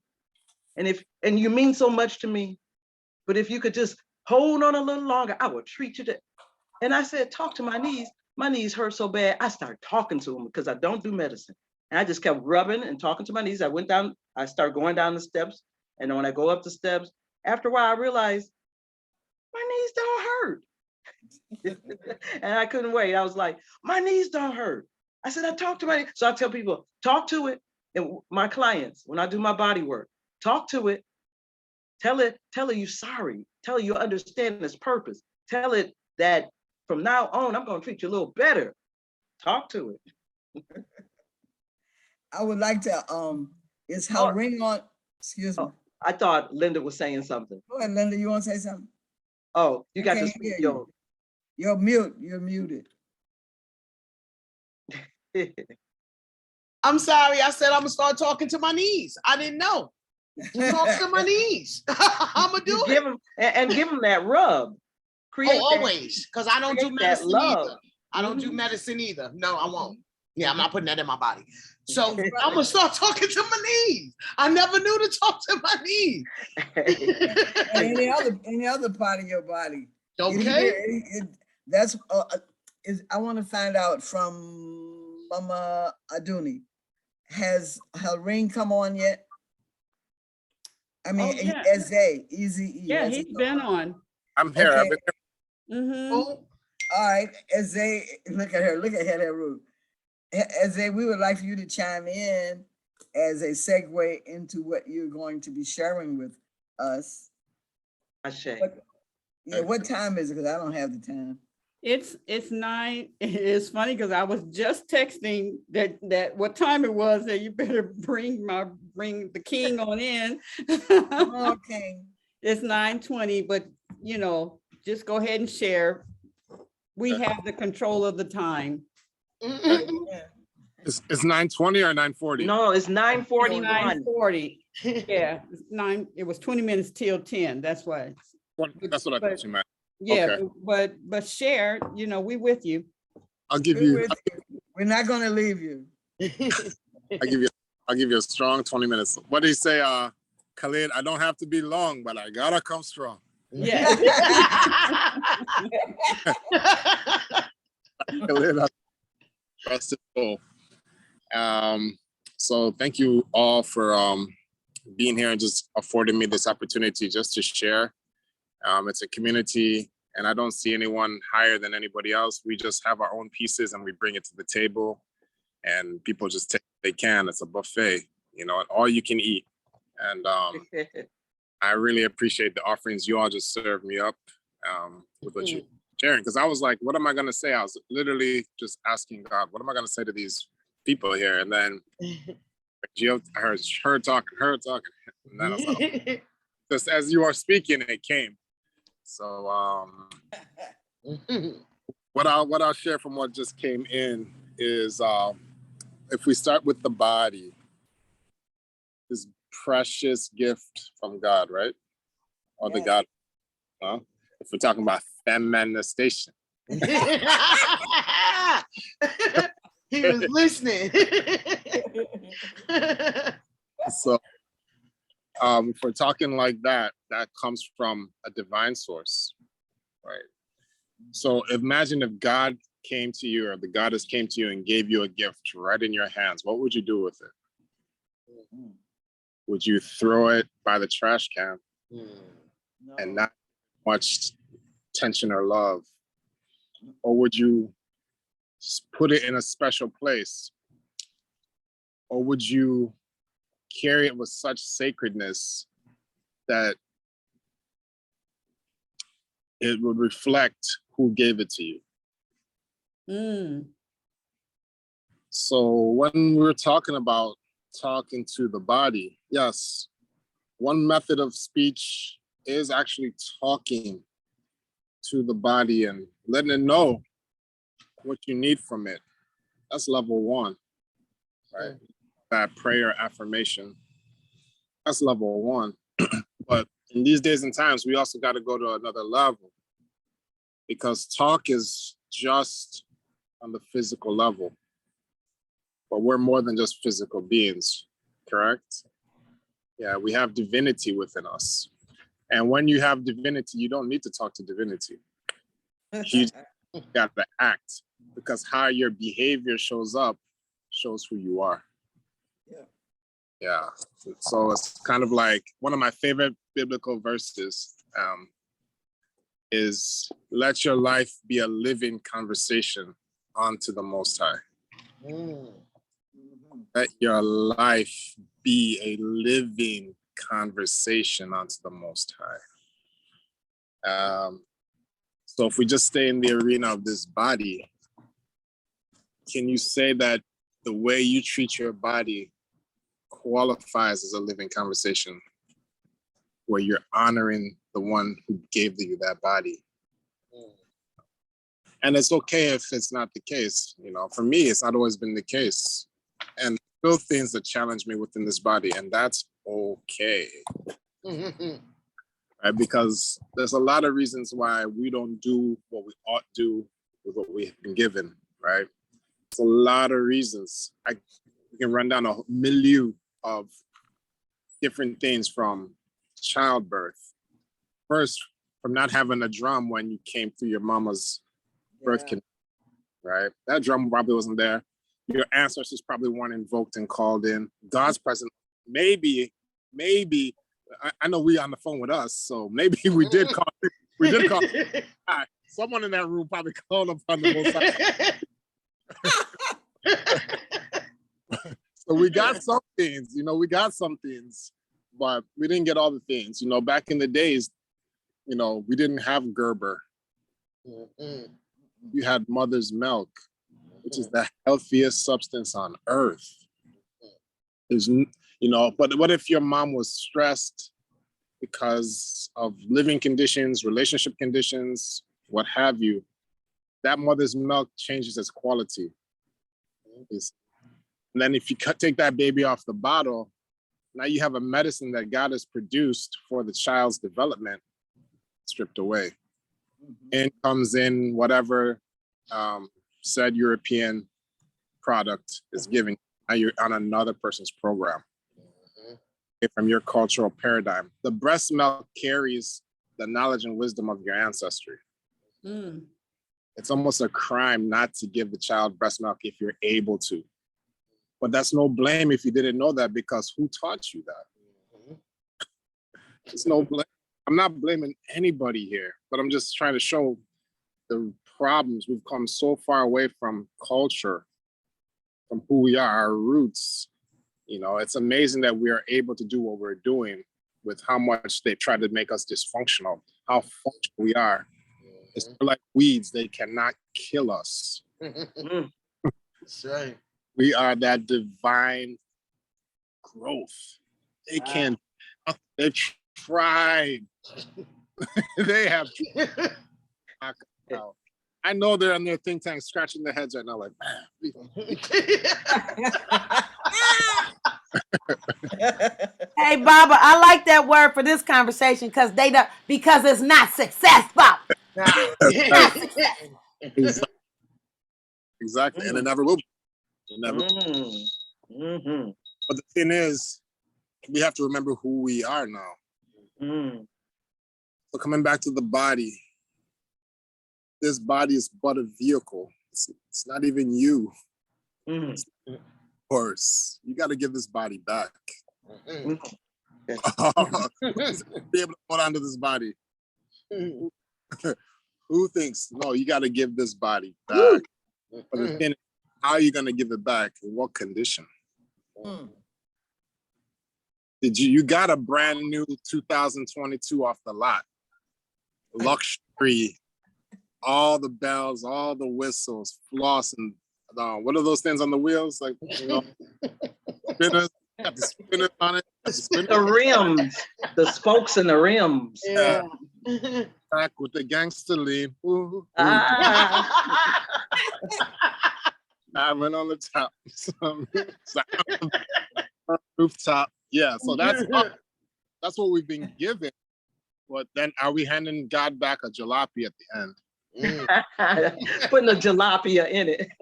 Jalapia. So that we gotta look at, you know, we gotta look at that and just say, okay, if we're committing to this lifestyle of health, speaking truth into my body, waking up with gratitude. I like how I think it was Linda was talking about, she wakes up and she's asking God, she's beseeching God to send me to those who I'm to meet, or send those to meet me, right? With gratitude. Let me serve, me be an instrument, right? That's a beautiful way to arise. That's a beautiful way to arise. Yeah. So now if you take that energy and couple it with a healthy body, right? Because the body is the power source of your spirit. we all have things we want to do. We all have things we want to accomplish in life. So one aspect is how you set your will, your intent, and send it forward. One aspect. But the offering comes from the body. There's energies that the body lets go. And those energies go into the realm of the spirit.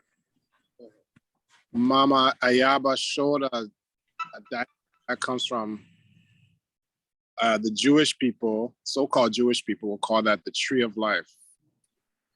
But that tree of life existed in Africa well before any so-called Jewish person was on this earth. Yeah, we have that. And if you look at traditional African spiritual systems, that same tree is in existence all over the continent, north, south, east, and west.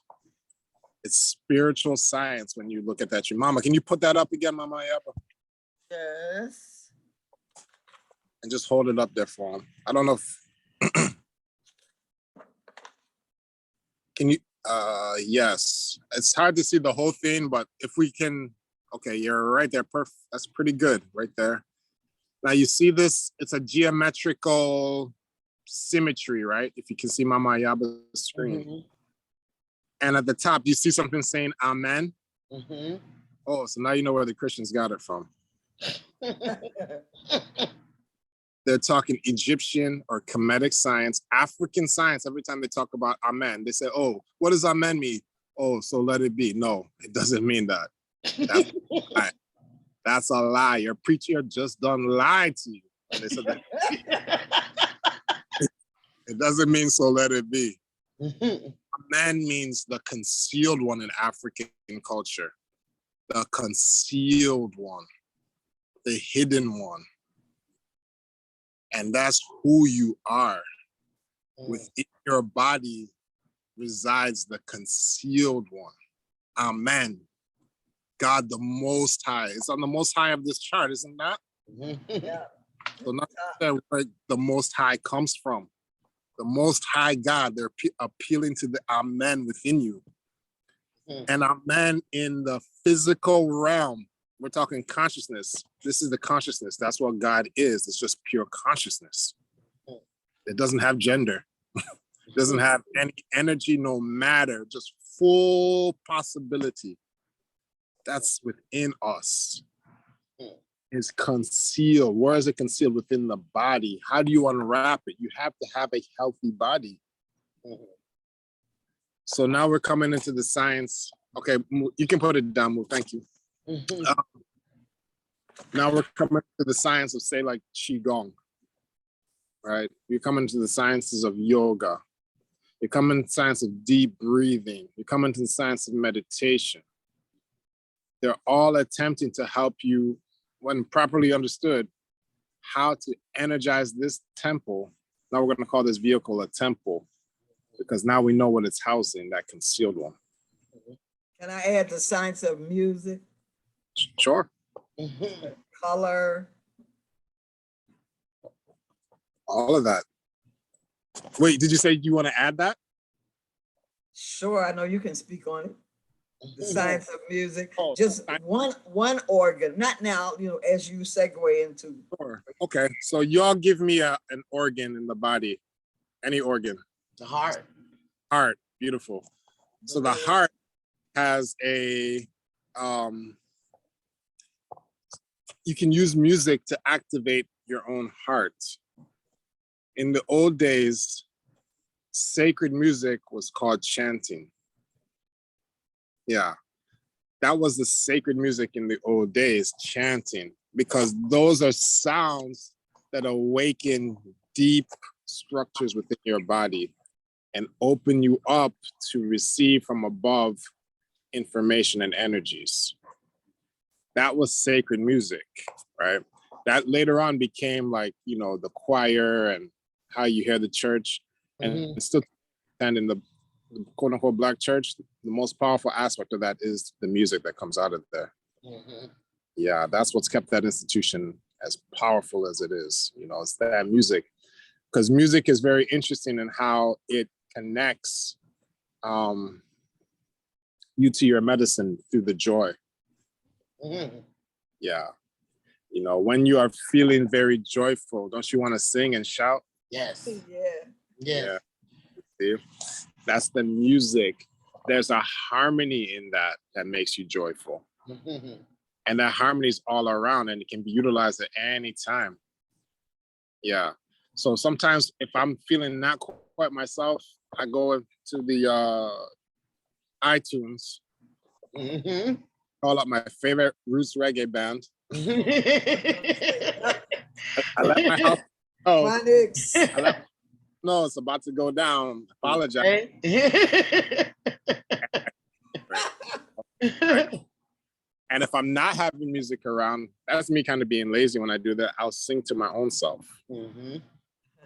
I'll sing a tune that kind of I feel like make God that I'm singing it. It makes me happy.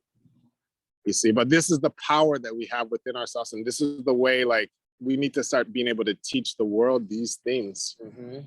There's a pandemic of fear and a pandemic of pain going on right now in this world.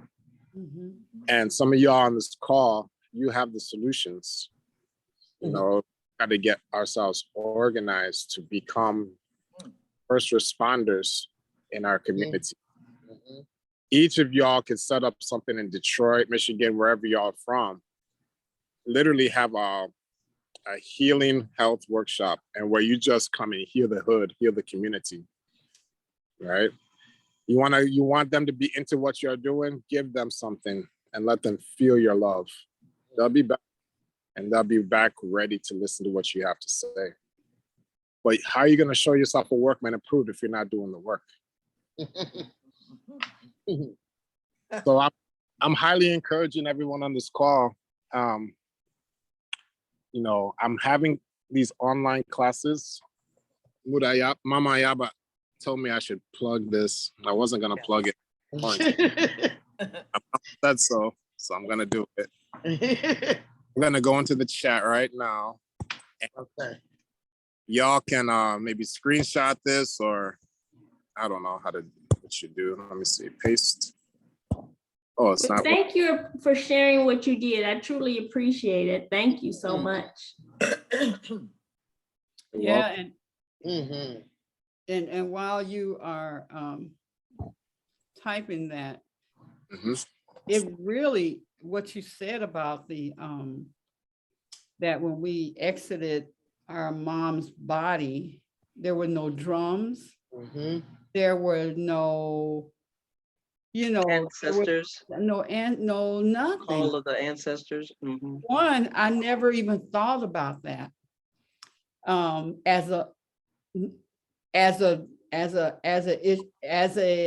it should be, nor as a missing. And when you said it, it just felt so important. It just felt so important. I mean, you know, like, wow, we missed a ceremony that would have set something different, I believe, in our life. And not having that, we don't even really realize what's missing.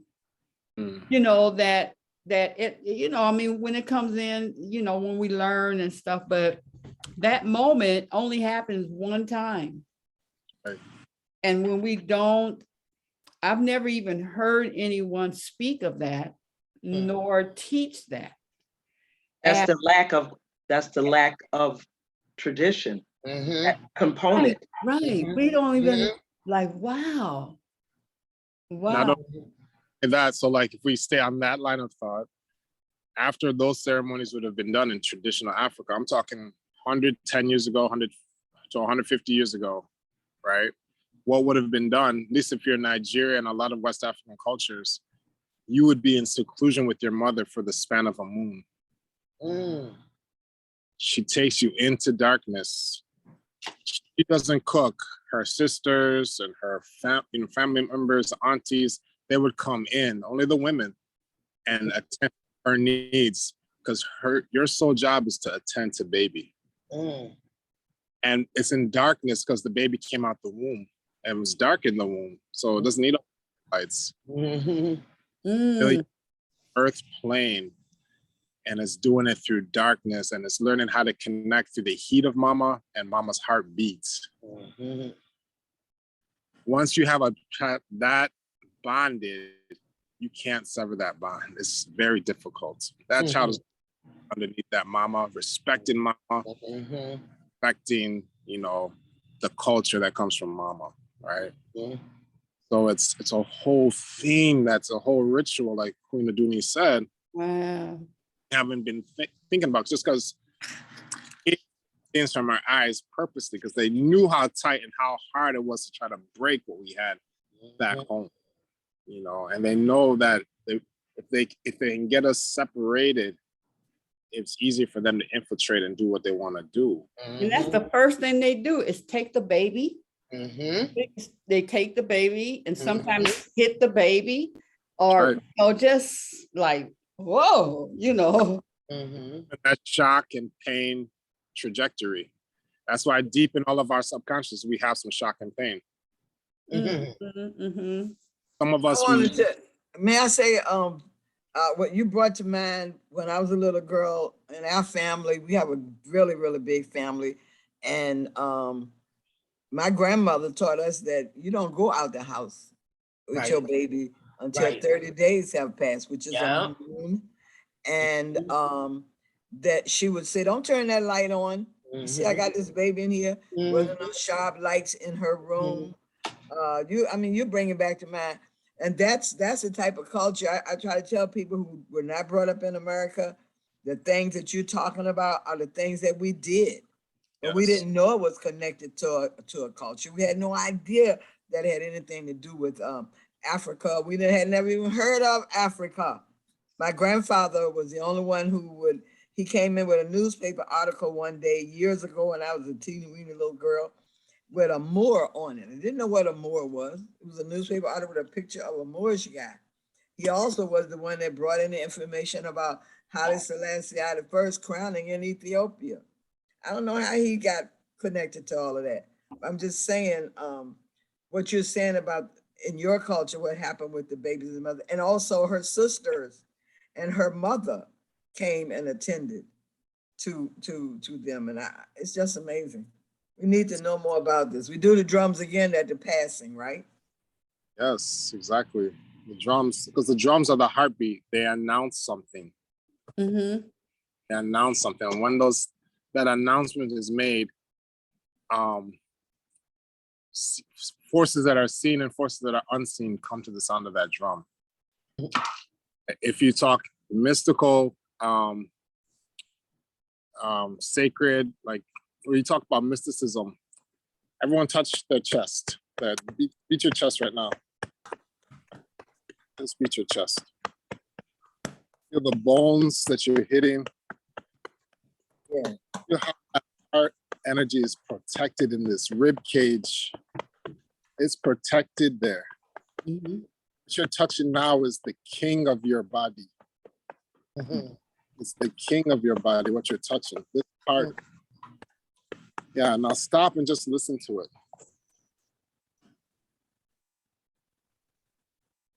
Feel it.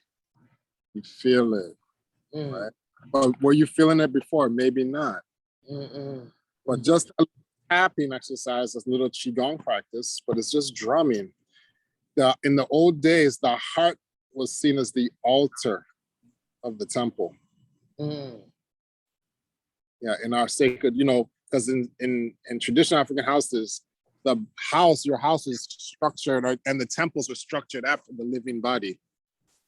So, where the brain is, in the head, where the place where the head would be represented in the house, that's where you would hold your Holy of Holies, right? In the Bible, they talk about the Holy of Holies. Look at diagrams of where this Holy of Holies is. If you superimposed a body upon that temple side by side, you would see what it's talking about. The Holy of Holies would be in a place that would correspond to where your head is now. And that's where the Holy of Holy altar, right? So to enter that altar, first thing you do is you announce to the God your intentions in your heart. And once you've announced, then you proceed upwards into that sacred chamber. Now, all of this philosophy, we replay it when we're doing Qigong, right? You come at first to the outer courtyard, which is the lower, what they call the lower dantian, or the lower energy field around the belly. Well, let's look at it from the bony segments, from your pelvic center, right? If y'all feel your pelvis, that's what the Chinese call the lower dantian. That's the place where all physical ailments are. And if you want to repair anything physical in your body, you have to tend to that part. That's, in the Bible, they'll call that the outer courtyard, right? I'm trying to give you initiate language now. When they say outer courtyard, initiates know they're talking about this lower pelvic region, right? People who just read the Bible don't really know the code. They just think they're talking stories. That's a code book, right? That's why I was in Latin. They didn't release it to the masses at first. Only those Roman priests or whatever they call themselves knew how to get into that book. Remember, they used to sing it in Latin to all these Germans and Italians and Irish and English. They didn't know what was being said. They didn't know the code. Later on, they put it into translations in their tongues. But I'm just trying to show you. So that's the outer courtyard. The inner courtyard now, the Chinese call that the middle dantian. That's the energy level where you find your heart region, where we're just tapping. That's your inner courtyard, right? Inside there, that's the energy that gives rise to any emotional or mental instability you may come across in your life. If you want to bring a solution to that, you have to go into the inner courtyard. So the outer courtyard, your physical issues, pain in the knee, pain in the eyes, pain in the you-know-what.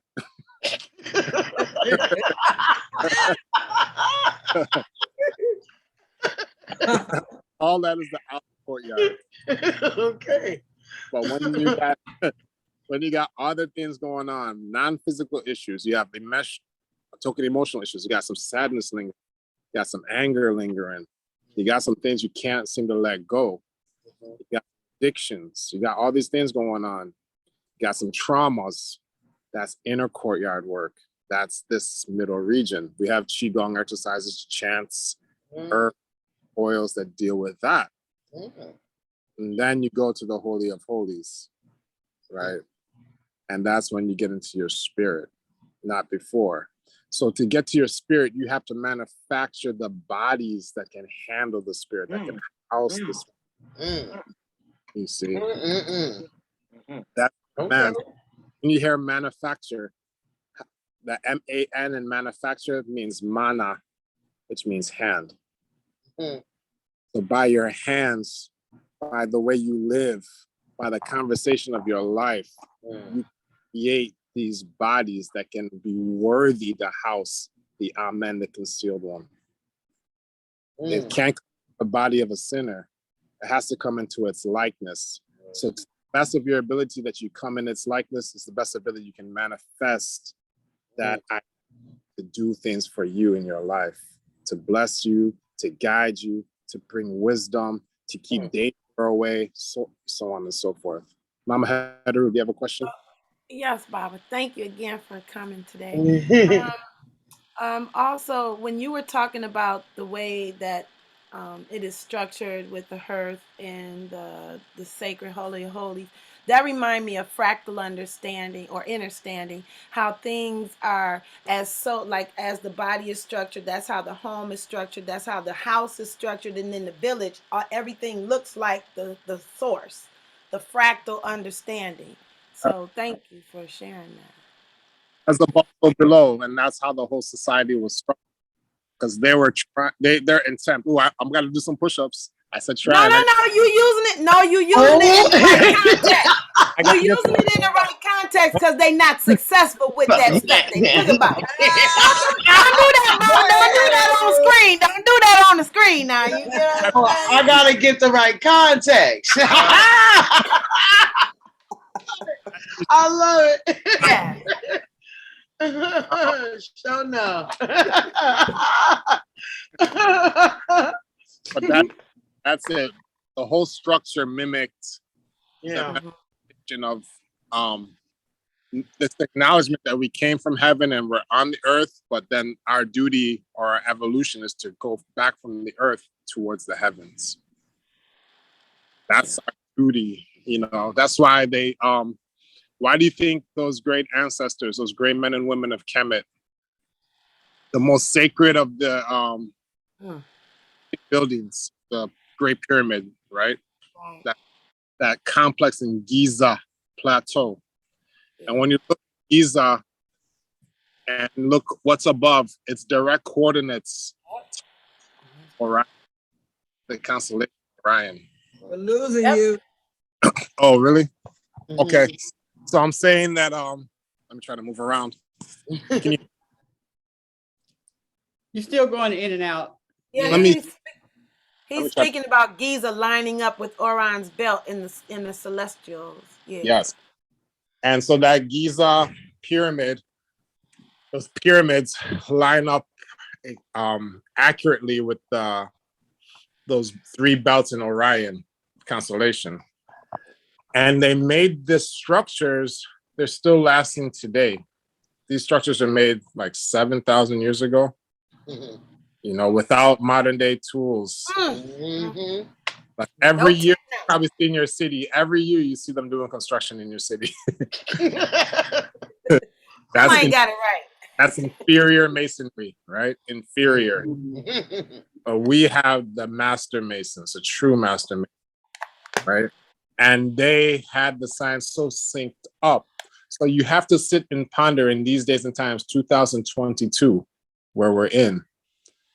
Why did they choose to show us this connection of these stones on the earth pointing back to these stars in the sky? Hello. You know, perhaps that the stone is the representation of the flesh, the perfection of the flesh, though. That's a perfect building right down there, right? The perfection of your flesh leads you back to your origin, because doesn't the pyramid have a point at the top? Yeah. So when you look at what it's pointing to, it's pointing you back to those stars where you originate, those heavens where you originate. You see? So that's divine hip hop. He said hip hop. See? So I'll just leave that. If there's, I know I've taken some time, and I really appreciate y'all affording me this time to speak with you. And I hope to see some of you, all of you, in my next offering, because we just do like this, do this for about an hour, but we talk for 20 minutes, and then we get into the body, because the body has to be up to speed where your mind is at. In this country, or this kind of the Western world, most people are too much in their mental, not enough in their physicals. So the physical gets away from them because you haven't given the proper time and opportunity to nourish it. Speaking is good, but if you can make your body, if you give your body healing movements, that's another way of speech. You know, well, you know, we didn't get the note for the heart. And also I had shared with them a stasis sound for the liver, shoo. Okay. But I didn't know if there was a specific note at that time to go with that. Next time I come around, we can do a session on the notes. And you're gonna come back again? I will next week. Y'all will have me. I'll be in Hawaii next time we speak. I'll be back home, but I'll be happy. A question. Yes. Yeah, we had a speak. I don't know if it was when she spoke, the sister with the pyramids, but or the sister that was with the vocals, but she was saying about that her, either she heard or something, that it was the vibration of the voices that moved the pyramid, the stuff. Yeah, that was her. Yeah, which one? The one that was speaking about the sounds in her body. in the tub and all that. Yeah. Allison, Yeah. the singer. The singer. Yeah. The singer. Yeah. Do you know anything about that? That the very sound of the voice, she was talking about healing, you know, that you could heal your own self by your own vibration, and Yes. taking that sound to that area of your body. Yeah. So do you know anything about the in particular with the pyramids and using the sound, I don't know if the people or whatever, to move because we don't know how that stuff was, they were so big, how was it moved? We know how it's done. It's just not being told. The way that those pyramids were built is that those Africans were so wise. We missed the last words you said. Anything important. The pyramids made, people knew the science of creating stones. Yeah, so they built those right in place, right where they were, right? That's lost. Just like how if you look into, like, say Nigeria, it's all over Africa, but in Nigeria, in the Yoruba land, they have a god they call Ogun, right? And the practitioners of Ogun, this is the god of justice. Sometimes people call it the god of war, but it's really more so the god of justice, divine justice. And in the the priesthood of Ogun, they had the secrets of how to make iron. That was a highly guarded secret that gave people such advantage because they could create weapons out of that iron and other things, give them an advantage, and they didn't let that out, right?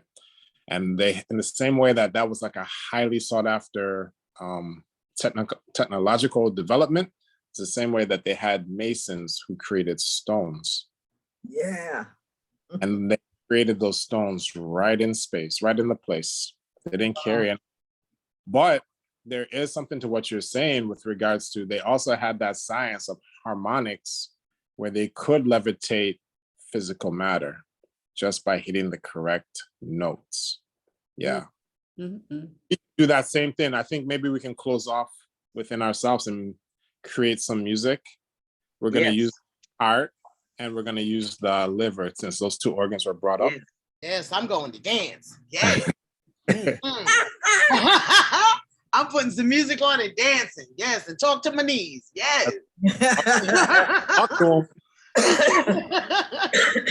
Mama, what you say? Meet me. Meet me.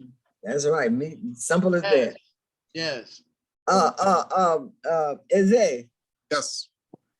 The other day I shared with them, this is my offering that came from my spirit to write. It's a book. I have about 3 of them. This one is The Truth, the Way, the Light. And my first, second, third page, whatever one it is, it says, our sense of music, our attraction to music shows that music is in the depth of our being. Music is behind the working of the whole universe. Music is not only life's greatest object, but music is life itself. Music is food for the soul, at once healing, rejuvenating, and energizing. On the first creative day, the celestial beings of Leo, through the tone of A sharp major, fashioned the matrix of man's physical body with the germinal sense organs and awakened the slumbering divinity within, which brought the thought to my mind that each of us vibrate to a note. Not only the different organs in your body vibrate to their individual notes. And I could be in error, but this is the inspiration that came down to me or up to me, that we are each a note.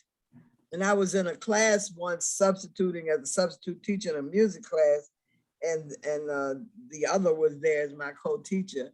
And I said, I got to do something with this class. I can't have this. And anyway, I said for him to play G major and B flat minor. and see who vibrates in the class Mhm. to the tones. Oh, nice. Because everybody looked like us, vibrated to that B flat minor. It was like they just felt it. Yeah. And then the other one, the G major chord, was vibrated by the others. He looked at me and he said, "How could you know that? How did you know that?" I said, "I don't know." So I'm sharing that to ask you, have you ever heard of anything like that? Like, because you come from a culture that's so old and ancient. Well, what you're saying about music is spot on. That we all do vibrate to a note. And it's even denoted in the word. If you look at the word person, right? This word person, per meaning through, and sona meaning sound, right? Okay. Yeah. If you're a person, that means that the fact that you're a person means that there's a sound moving through you, right? That's sound moving through you. That's a persona, or personality, right? All sounds that color your vibration. Some of you have a sound that colors your vibration maybe more red, so you're a little more aggressive, a little more externalized, a little more in face. That's a red persona, or that's red sounds moving through your energy fields, right? Maybe some are more receptive and yielding and a little more shy and kind of more contemplative, internal. You have blue, right? Moving through your field of energy color-wise, or you have a sound that's resonating with that vibration to kind of be more receptive, not be out in the lead, but kind of following in the backgrounds, right? And so all of those are different personas or sounds. And if you want to change from the shy to the more external, you use music to do so. That's the chanting, that's your meditation practice, right? So we're gonna give you a sound that helps you to get your energy out in the front. It connects you to the heart. It also connects you to your spirit. And most importantly, it connects you to your spirit of joy. Right? And that sound is simply Ha, H-A. Can we all say that? Can we all unmute ourselves? Okay, I'm gonna mute it. I hear these beautiful. Ha.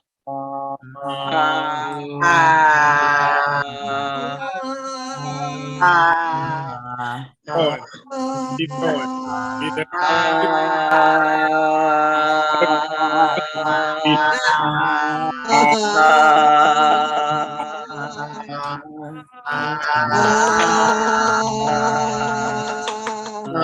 That as children.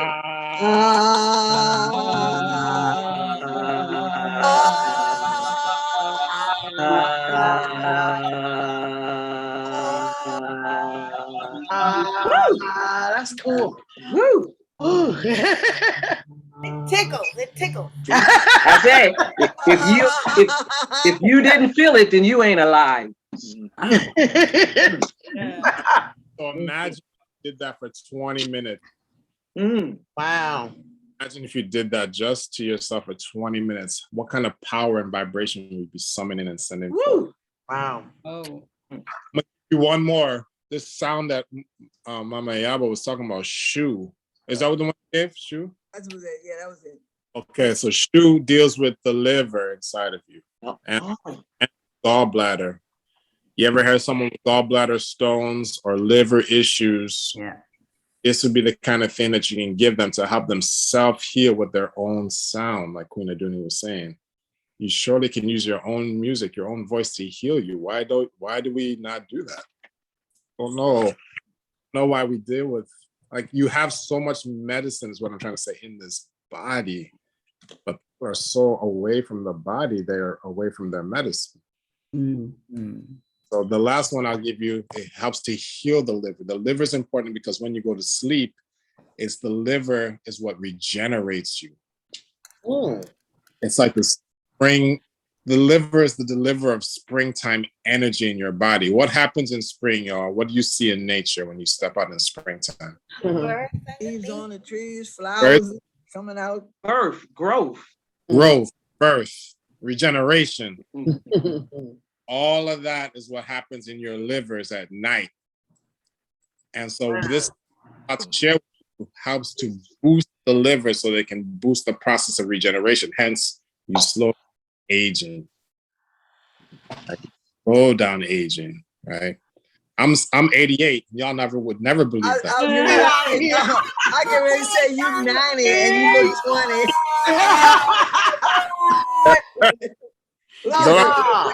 You are not really 88. I'm 57. You ain't no 88. You ain't no. Hey, he playing, right? He playing with us. Hey, it sounds good, don't it? So that's one of them. But who knows? They used to live a long time. But black don't crack. So. Baby, you better be melanated, baby. You better be melanated. So let me give you the sound. Let me give you the sound for the regeneration of the liver. Okay. To keep you looking young forever. Yes. Sound is SHU, SHU. All right. Yeah, if some of y'all are visual people, if you're when you are inhale, visualize the color green. Feel in your body. You just visualize like green light or green aura, or maybe you're walking in green fields, green pastures. Visualize, then you can let go of the visualization. When you breathe out, you chant SHU. If you're a physical person, go ahead and touch your liver. It's on the left side of your body. Right side. Yeah, go ahead and touch your body, the liver on the right side. On the right side of your body. Okay. Let that vibration, let your hand connect, so you're getting that vibration. If you're an audio person, just really tune into the chant, the juice. Okay. Maybe we'll do this for about 1 minute. Okay. So you're gonna do whatever you want to do, breathe and touching or visualizing, and you're gonna breathe in. And you chant SHU.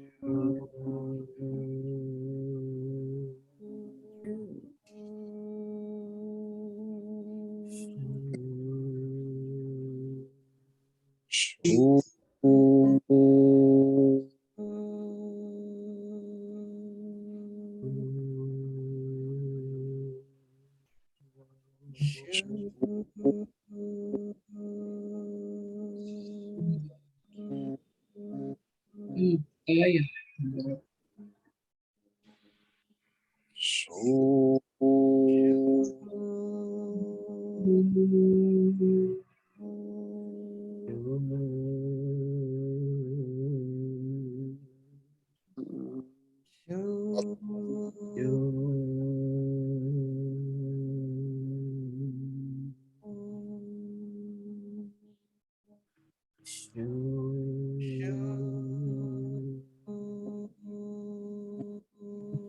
Last one. That felt so good. Oh my God.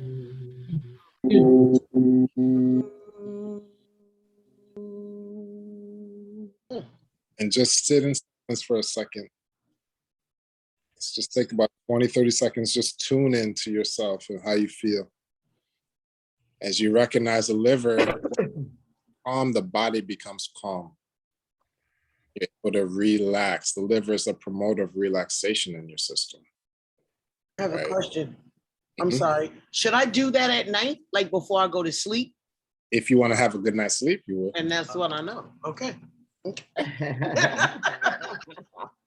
So what I'm trying to give you all is how your own medicine can be, you can use this as you can throw this at the insomnia, right? You can throw different aspects of you. You have so much medicine in you. Just like how I came on and told you all, there's so many things you don't know that you don't know. Mm-hmm. Every class in these Qigong classes, I'm trying to open your eyes in the same manner.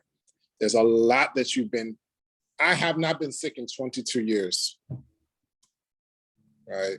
I'm not vaccinated. I don't have none of those. I don't need those things. Keep that. I don't need that. That's not for me. I'm a superior being. I don't need your vaccination. I don't need that nonsense. Because if you look at the vaccines, half of y'all would never put that stuff near your mouth if you knew what was in there. I'm dealing with a woman now. She just got dementia after getting that vaccination. And now we're trying to figure out how to free her up from the dementia. She was up into the shop, 70-year-old woman, now demented. So what y'all doing? You don't need those things. Just go to your body. Do these sounds, do these movements, learn these herbs. I'm going to teach you, learn these essential oils. I'll teach you. Heal yourselves, heal your neighborhoods, and return the power back to yourselves, because these people don't know what they're doing.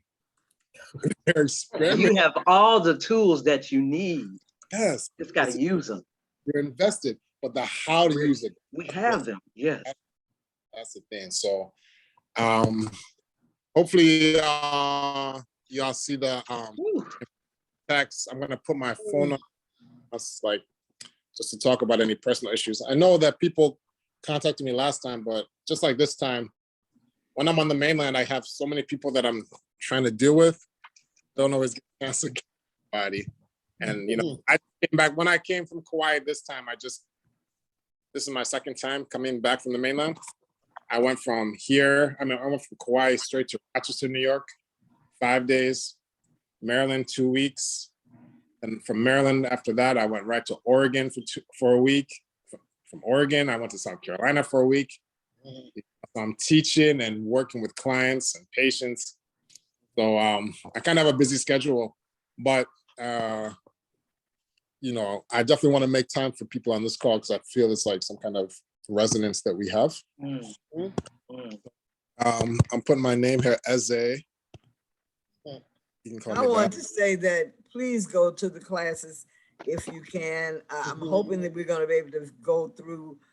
He said he doesn't use Zoom, he uses another program. And because one man can't go through this whole earth by itself. We need to, Elizabeth is a tribe now, so we might as well get our tribe geared up, garnered up to receive these knowledges and move it through our circles where we are. We're talking about healing. Well, I really recommend that you take his classes, please. We all have so many skills. We're not replacing skills. We are adding to the skills we have. Just think how astounding that's going to be in the next year or two. Yeah. So I gave you my phone number there, and the app that we meet, because we heard Zoom was no longer so secure, so we switched to something called Jitsi. It's free. You just have to like put it on your thing. Anyone ever heard of Jitsi? No. Jitsi is that. Jitsi is the. Okay. Yes. So So can you share with the sisters and the brothers how to get linked up to Jitsi? Will do. Okay. And I put the address with the Jitsi in the earlier. I'll put it here again just in case people want to see it. And thank you so much, guys. I have to go. I have to log into work, but what a blessing you guys have been this morning. Thank you so much. Thank you for being a so part. nice. You'll see me again. You'll see You're me most again. welcome anytime. Thank you so much. Thank you so much. Take care, y'all. Linda, Thank you. Linda. Yes? I just want you, from the first time I set eyes on you and you laugh, you have such an infectious laugh. Oh. It is so, yeah. See, there's just that little. Thank you so much. That's so wonderful. Thank you. I feel the same way about you guys. So It's just been I wonderful. see the message you said that's across your head that people Yes, say, come you see talk it? to me. Look. I love it. You guys are amazing. I feel so honored to be able to do this. I don't know if we can take Linda and Mama Hetheroot at the same time. Thank you, Hope. Thank you, Hopeton, for bringing yourself. Thank you, Hope. As well. Thank you, Mr. Smalling. Ashe. You guys take care. Have a wonderful day. Stay blessed. Thank you, Eze. Okay. We'll see you soon. Okay, bye. Hey, folks. Oh, thank you, Eze. You have been magnificent. Yeah. Absolutely. Ooh. Absolutely. Thank you for inviting me. It's truly been my honor. It truly is, just to share what's near and dear to my heart with people who are receptive. So thank you again for the opportunity. Mhm. And thank you for being so receptive that you want to come again. Yes. I have fun. I have fun with y'all. Have a Gone blessed with your day. 88-year-old All right. self. Gone. Everybody give yourself some love. Hug yourselves. And then hug the world. They need it. We all need it. Peace out. See you in the morning with Nawili Peace and out. the Be Blair. there. Be there or be square. Yeah, I'm a hum.